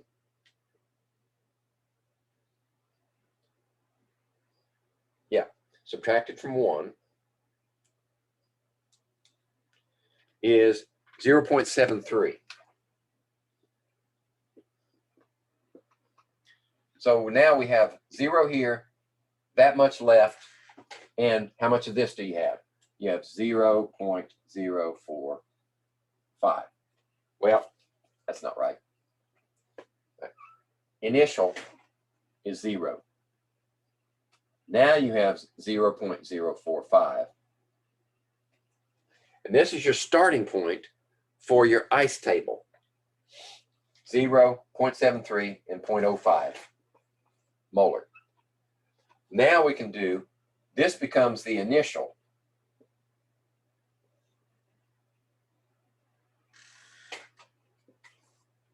For our ice table. So now that we have this situation, which way is the equilibrium going to move? Well, it has to move back this way, right? Because there's none of that left. So the change is going to be, we're going to add some of this. And does that answer our question? What's the concentration of nickel? Yeah. The change is going to be, you're going to add some X here. You're going to add 6 X's here, right? Because the ratio is 1 to 6. And you're going to lose X over here. Right? For every one of those, you get one of these. So the equilibrium now is going to be X here. This one is going to be 0.73 plus 6X. And this one's going to be 0.045 minus X.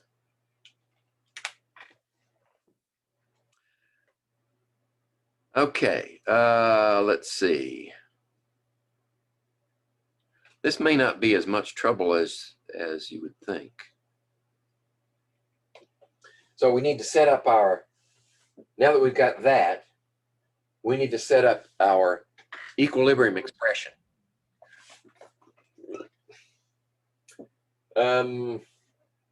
We could squeeze it in here, but I'd like to have more room. So let's remove this stuff up here and put our equilibrium expression there. We don't need to change either.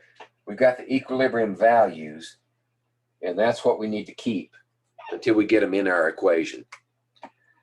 So the Kf is 5.5 times 10 to the 8th, and that's equal to this species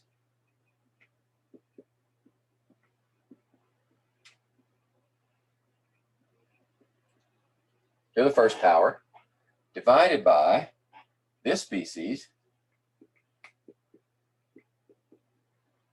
times this one to the 6th power. Okay? All right, so now we can fill in values. So what's this one?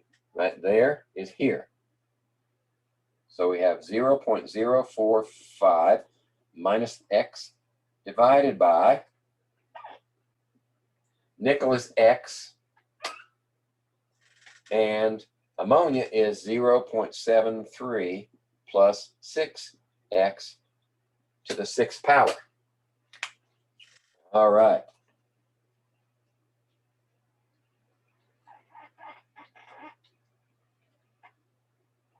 Now we need to solve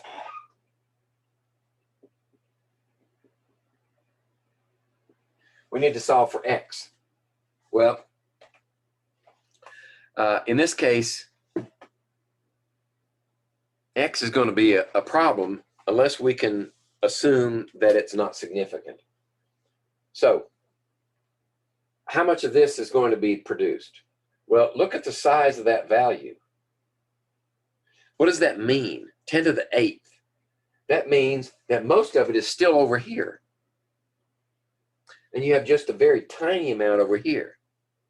So in that respect, X is going to be extremely small.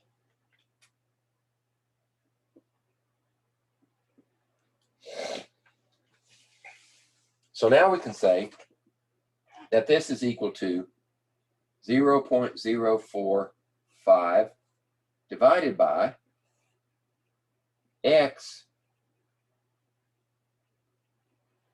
times 0.73 to the 6th power. Now we're getting somewhere. What we need to do now is move this x over here, because it's in the denominator, put it over here, take this one and put it in its place. So this one divided into that one, and then that's divided by 0.73 to the 6th power. Will get you x. So let's see, I want 0.045 and then 5.5 exponent 8, divide that. Then I'm going to divide by 0.73 to the 6th power. So 0.73 to the 6th power. I have to enter 6, right, and then divide that in. So we get 5.4 times 10 to the minus 10.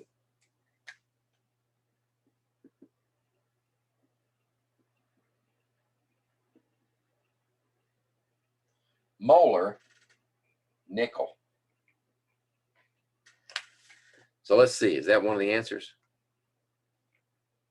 Yep, there it is right there. Oops, let's do this. Nah, I was trying to do, there we go. There. A is the answer. 247. Let's go down to 50. Take a crack at 50.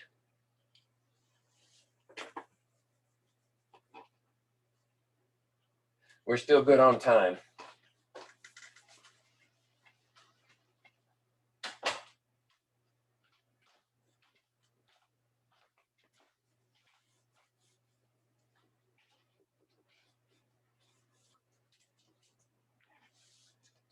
All right, 50. Okay, the Kf for the complex ion, a diamine silver 1 ion is 1.7 times 10 to the 7th. The Ksp for silver chloride is 1.6 times 10 to the minus 10th. Calculate the molar solubility of silver chloride in 1 molar ammonia. Okay, so we've got two things going on in the same solution. We've got the formation of the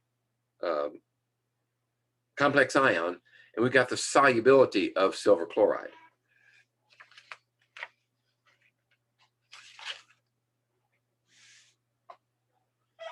So this one would be silver plus 2 ammonias yields silver and ammonia with a plus. Okay, we got that going on. Let's see. We're also told that the concentration here is 1 molar. And we're given the K values for each one. The other thing that's going on is this one.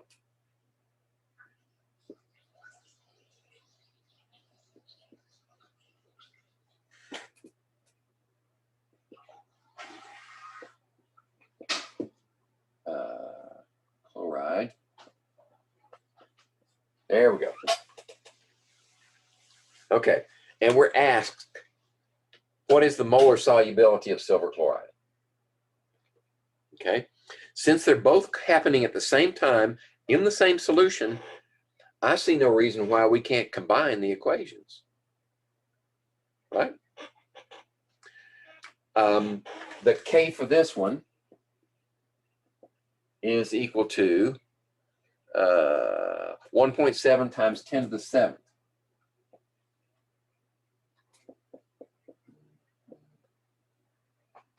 And the K for this one is 1.6 times 10 to the minus 6. 10. 10 to the minus 10. There we go. Now, how would we combine these? Just add them together. Right? Add them both together.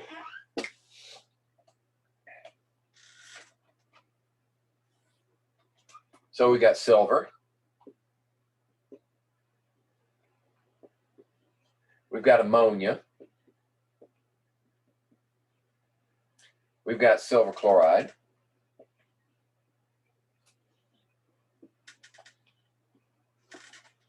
On this side, we have the complex ion. That's aqueous. And we've got silver ions. And we've got chloride ions. Okay? What's the K for that?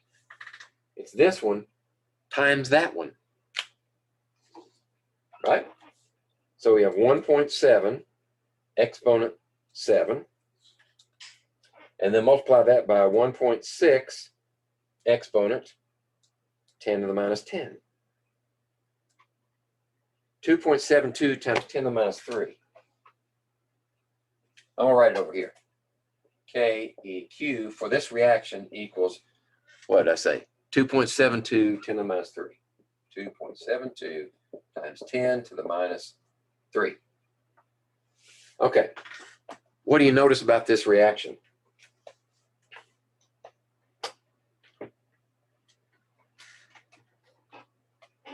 Right? They don't count. They cancel out.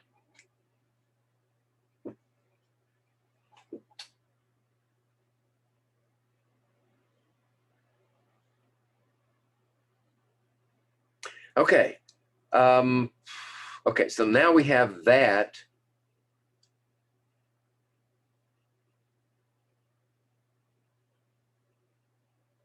The solubility of this, right, there's one of those. So if it goes into solution, it had produced one of these, of course, but it also produces one of those. So this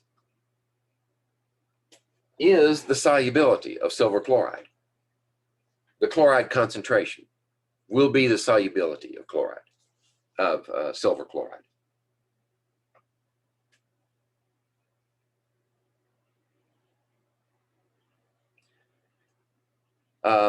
And for every one of these, you get one of those. So this is also S.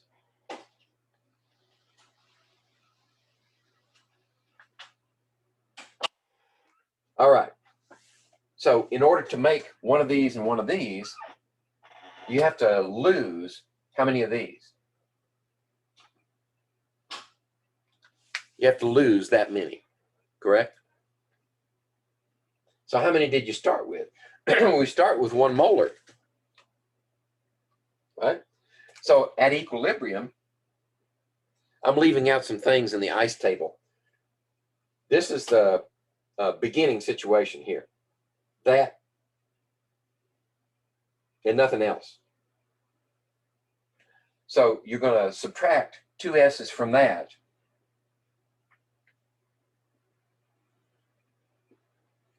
And you're going to have an S here, and an S here, and an S here.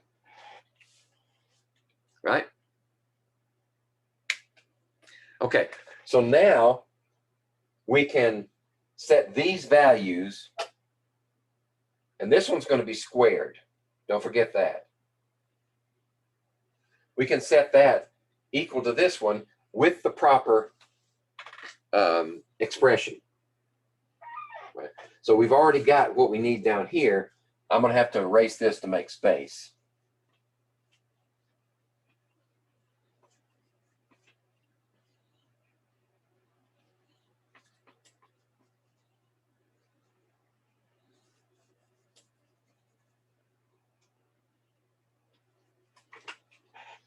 Okay, so this equilibrium constant here for that reaction is equal to what? Well, it's equal to this one times this one in the numerator.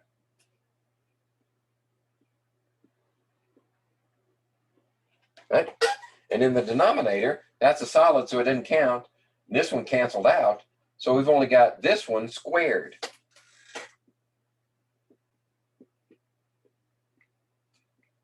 Because of that coefficient. This one squared. So now we can solve for S, right? We just need to decide what to do with that 2S. Do we need to keep it? Well, actually, there's a way that we can keep it, which is better. It's better if you don't throw anything out. Besides, I think that S is going to be too large, right? Because the solubility of silver chloride is massively increased by the addition of ammonia. So we should keep the S.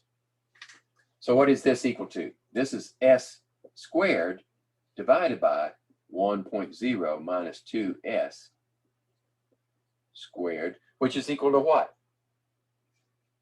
Well, math says that we can factor out that square value. Put it over there like that, right? If the numerator and the denominator are both squared, then you can factor the square to the outside, which means what? If you take the square root of the entire equation, you get the square root of 2.72 times 10 to the minus 3 equals S over 1 minus 2S. Okay, so we need the square root of 2.72 times 10 to the minus 3, which is 5.22 times 10 to the minus 2.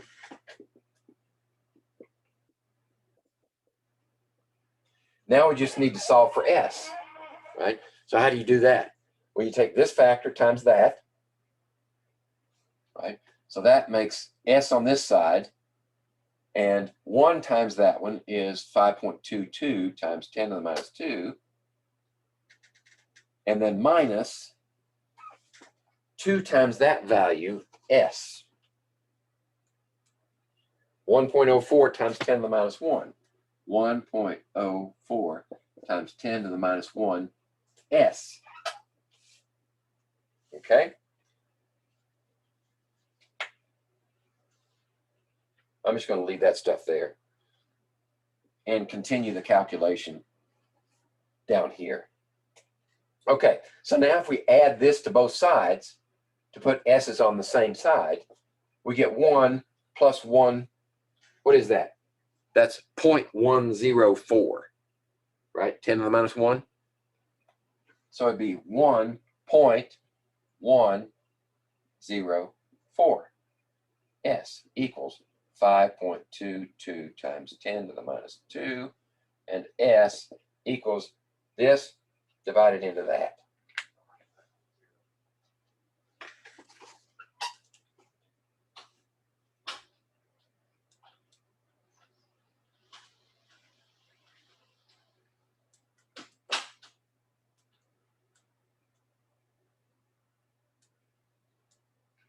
So I get 4.7 times 10 to the minus 2.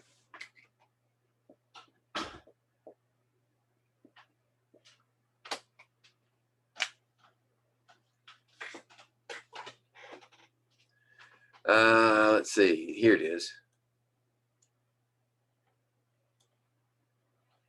Right there. Now, is that better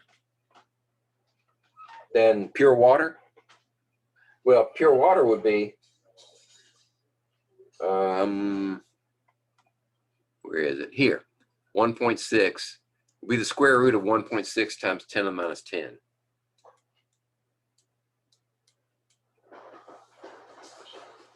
Yeah, 10 to the minus 5. So you've increased the solubility of silver chloride in this ammonia solution by a factor of 1,000. That's pretty good. That was 50. Okay, 50.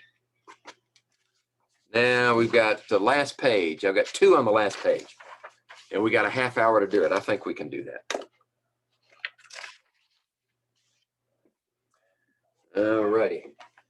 Let's erase some of this stuff. I need a clean rag. Ha. Just flip it. Flip it again.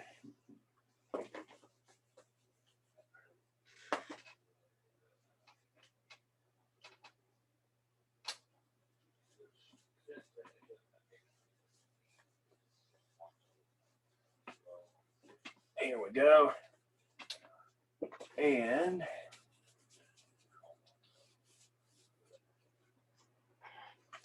let's see, there. All right, let's see, 52 is next. Here we go.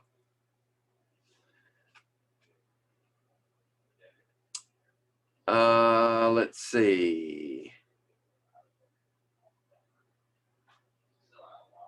Okay, 52 is going to take a little work, so be patient and let's be methodical about this.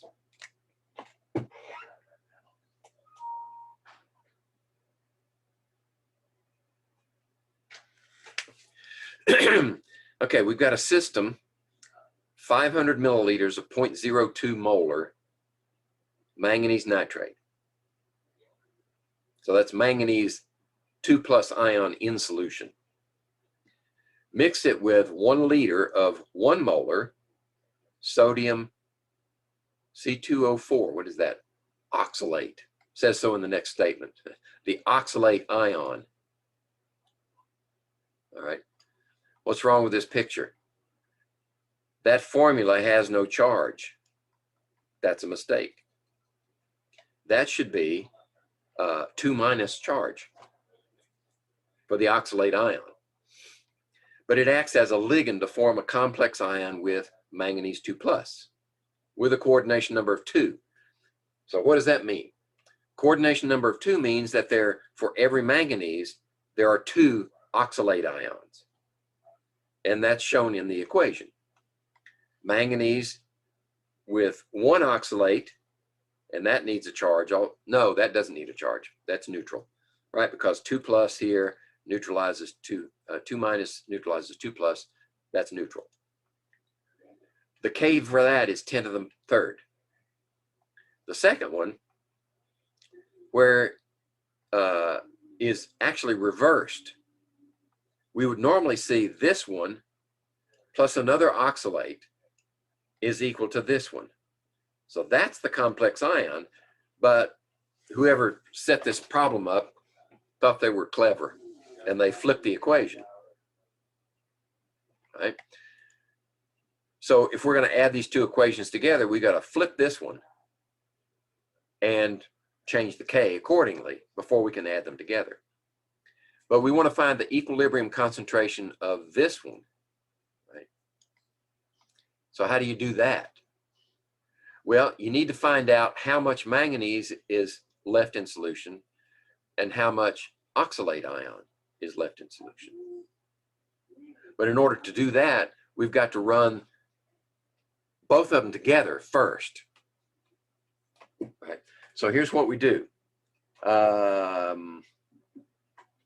We're going to take the first equation as is.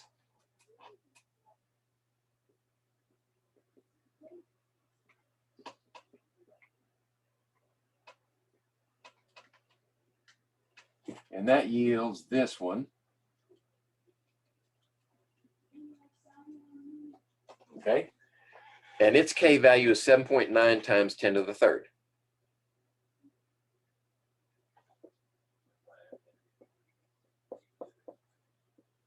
Right.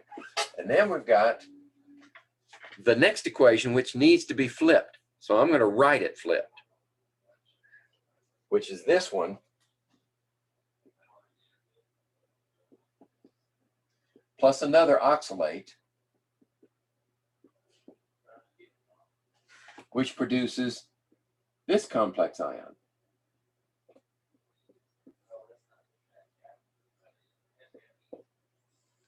Okay? And it has a K value of what? It's actually the inverse of 1.6 times 10 to the minus 2. 1.26, pardon. 10 to the minus 2. And then we want to invert it. 7.94 times 10 to the 1.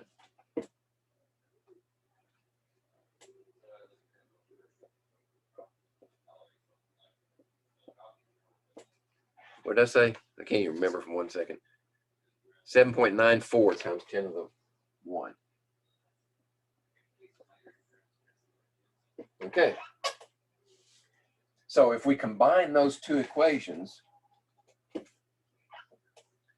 then we get manganese 2 plus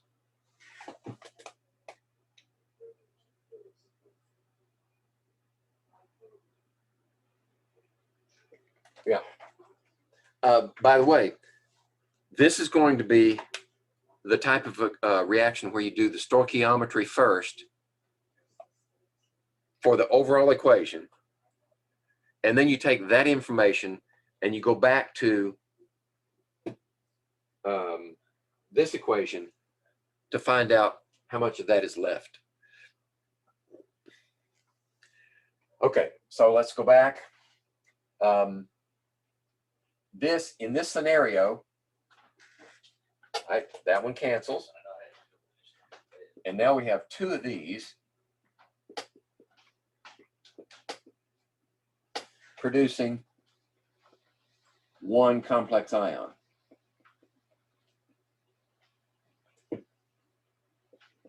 There we go. Now, what's the K for that one? Well, it's this one times that one, right? I've already got that one in there. I'm going to put the other one in, 7.9 exponent 3, and multiply them. 6.27 times 10 to the 5th.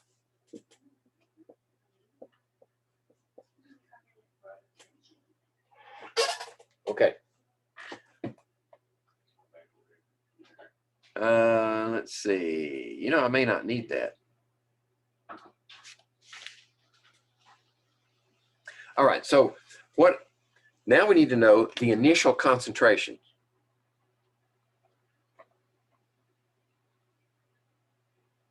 All right, the initial concentration of manganese is that one times this one in liters gives you the moles of manganese. But now we have a new volume, right? We've added it together with 1 liter of sodium oxalate. So now our volume is 1.5 liters. So the concentration of manganese initially, to start,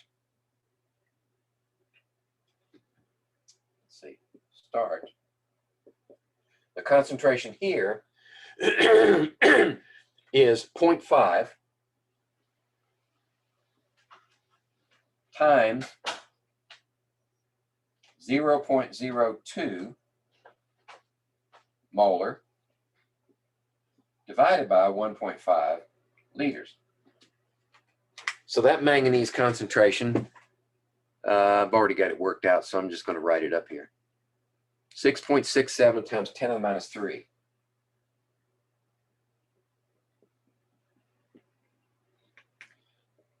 Manganese 2 plus ion. Okay. The chromate is a similar fashion. Excuse me, not chromate. The oxalate was supplied as 1 liter times a 1 molar concentration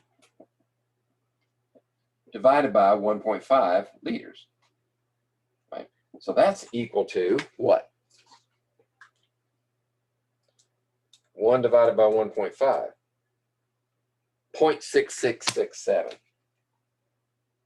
Well, 6.67 times 10 to the minus 1 molar.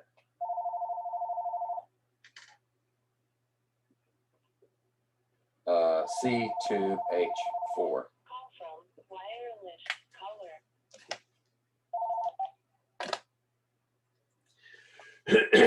Okay, so that's what we start with before any reaction has occurred. Okay, so the stoichiometry part says that we're going to use this up, all of that. So what is that going to produce over here? Well, for every one of those, we get one of these. So that's start, and this is after the stoichiometry.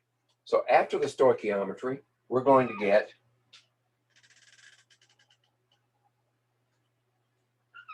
complex ion is going to be 6.67 times 10 to the minus 3 molar. This one's going to be 0. This one is going to be that number minus twice this number because it's 2 to 1. So twice this number subtracted from that one.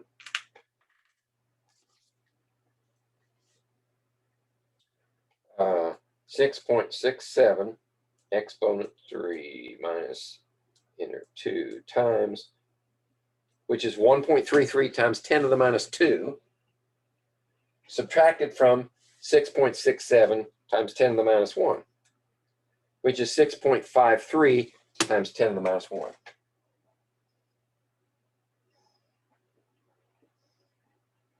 There. Now, this is our new starting point, our initial point. But the question was, find the equilibrium, 52, find the equilibrium concentration of MnC2O4.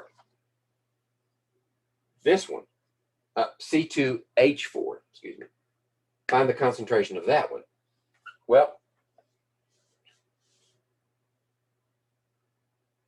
we know this one is 0, right? We know this one is 6.53 times 10 to the minus 1.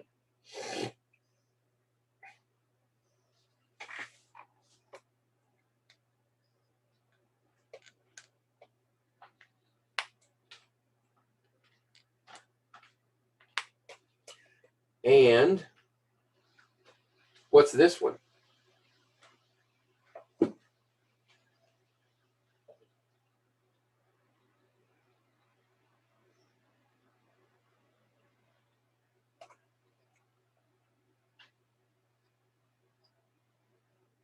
Well, we're looking, okay, I'm looking at the wrong equation, sorry. We want to know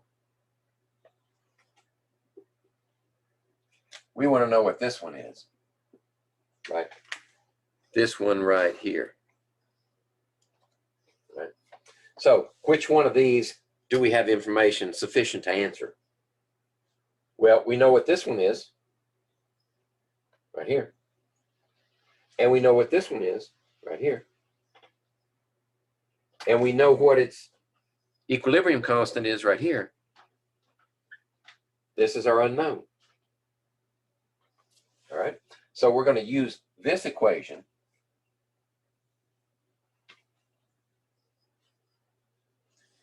got to make some room.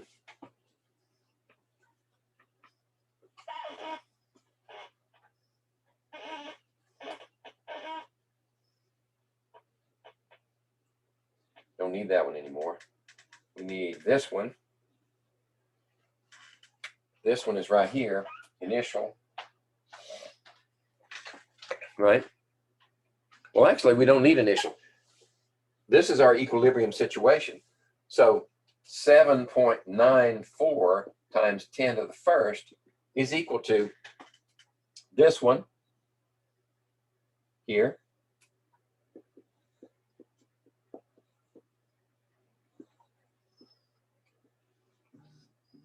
And this one, well, actually, this one is X.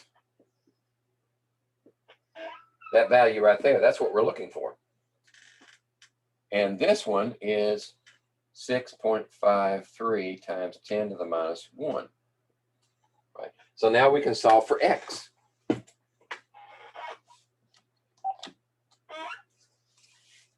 So we'll take this one over here, put this one over here, and we've got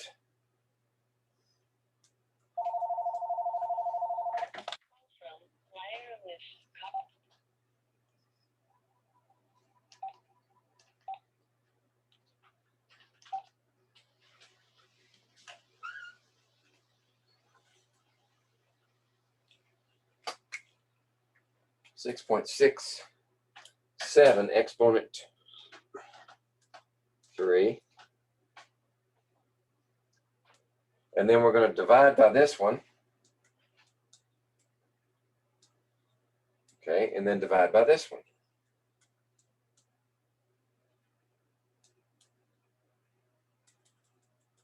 Try that again. There we go. So I get 1.29 times 10 to the minus 4.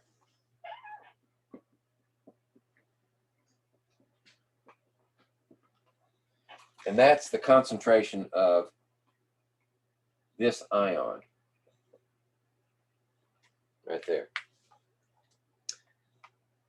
Rounded off 1.3 there.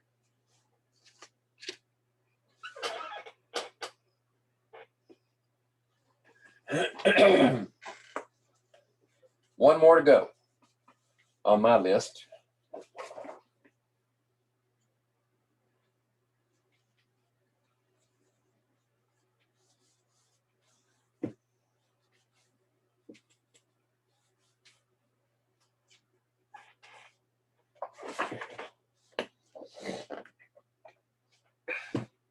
That was 52, 53.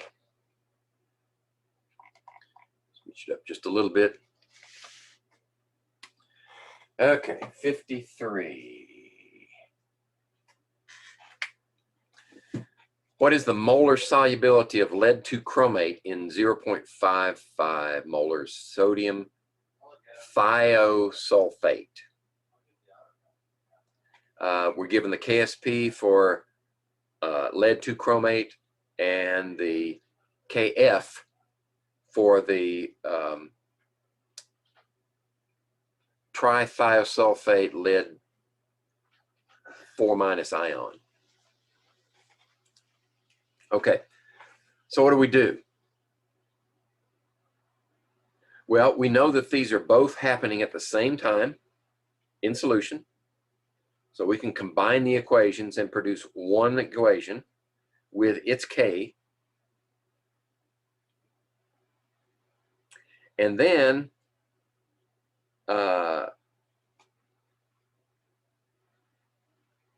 you know, I just noticed in the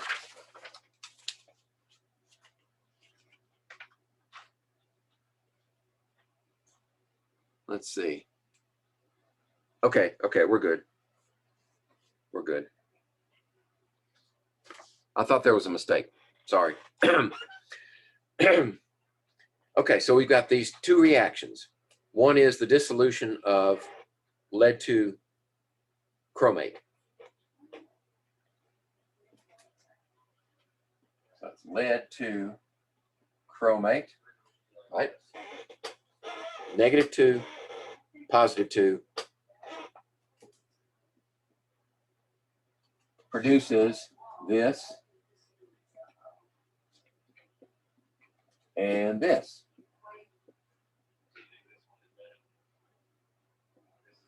Okay, and the constant for that one is 2 times 10 to the minus 16. 2 times 10 to the minus 16 is the solubility product for that equation. Then we've got another reaction going on where we're taking this lead-2 plus and combining it with thiosulfate, producing 3. The coordination number is 3.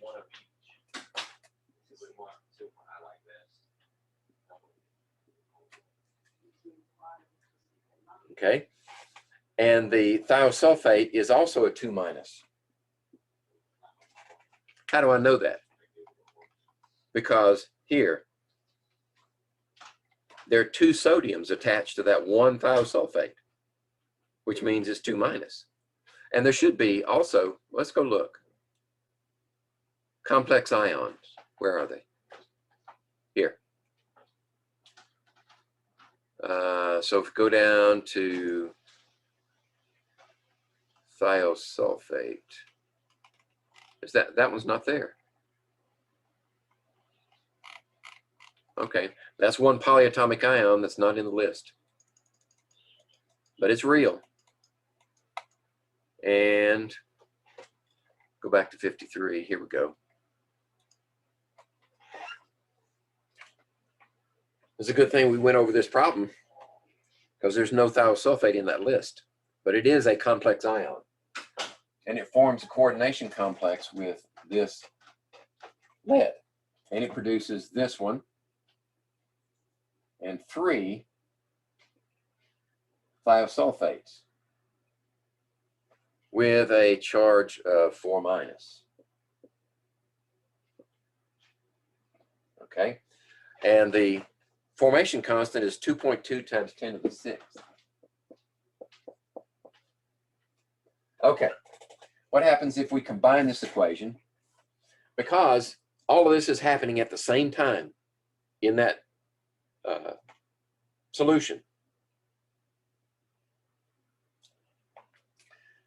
Well, notice here, those ions cancel. And we're left with this one plus 3 of these yield the complex ion.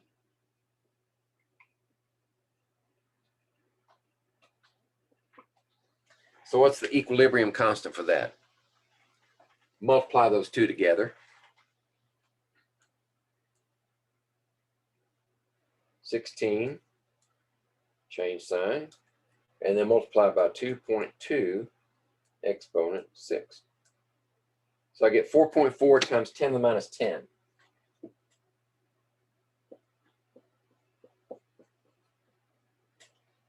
All right. That's the first step. Now we need to set up our ice table because we're looking for the molar solubility. Right. So for this one, we need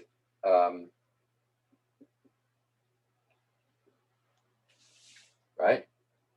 So what do we have here? Thiosulfate. We're given that, aren't we? 0.055 molar.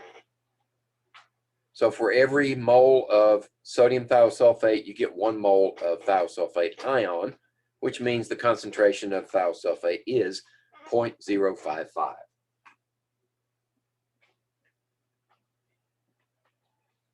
Okay.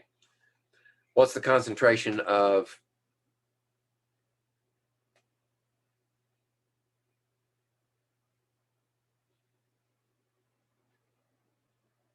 oh, wait a minute. I'm missing something.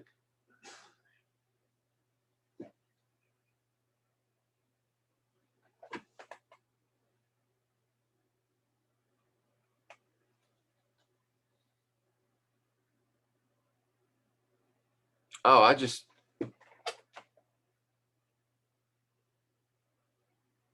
didn't finish it. That one, this one. Oh.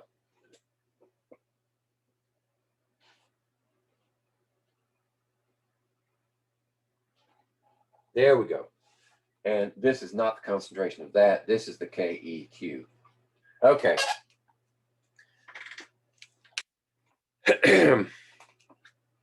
So now with that correction, we have this concentration here. And for every one of these that goes into solution, we get 1 of those and 1 of those. So this should be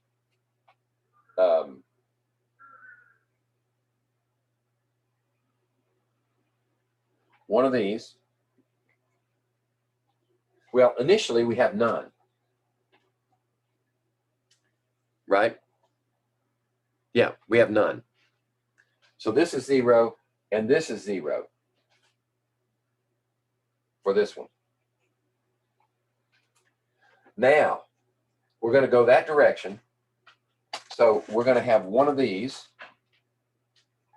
and one of these. And for each one of these, you lose 3 of those. So now our equilibrium is 0.055 minus 3s, and this is s, and this is s. Now we can use our equilibrium expression to find out the molar solubility. All right, I'm going to have to erase this to make room. All right, I got 5 minutes. See if I can do this in 5 minutes. If I don't make any mistakes. So we're going to need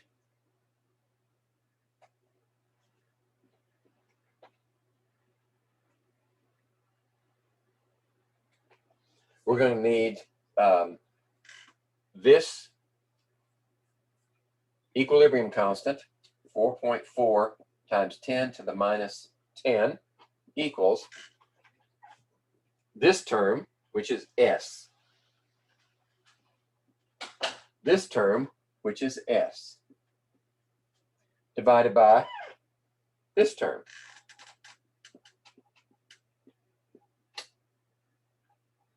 Minus 3s, and this has to be cubed. Right? So now we have to ask ourselves, is the solubility going to be worth, can we say that 3s is insignificant compared to this number? Well, based on that, yeah, it is. It's going to be very small. It might be better than pure liquid water, but not much better. Well, it'll be a lot better, but it's still much smaller than 0.055. So we're going to say that can be eliminated. So this is equal to S squared divided by 0.055 cubed. So we need to cube this, multiply it by that, take the square root of both sides.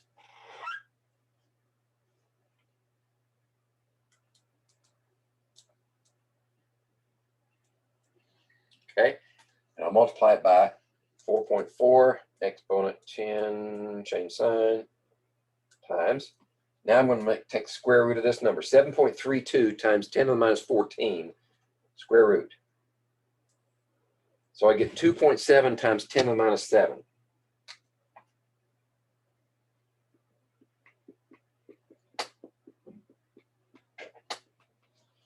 Is the molar solubility of lead 2 chromate in this solution. Let's see. So that would be, and solubility in pure water would be 2 times 10 to the minus 16 square root.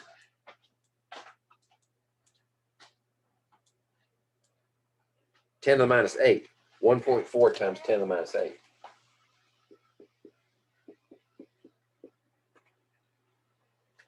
So it's only a little bit better.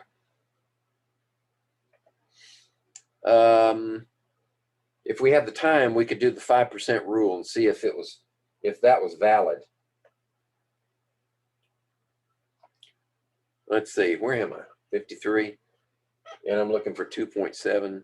There we go, 10 minus 7.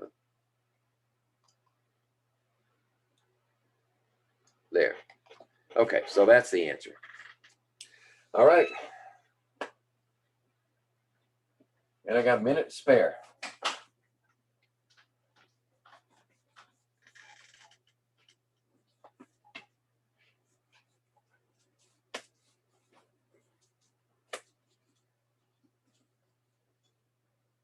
Any questions? Let's see. Let me clean up my mess here while you guys are thinking.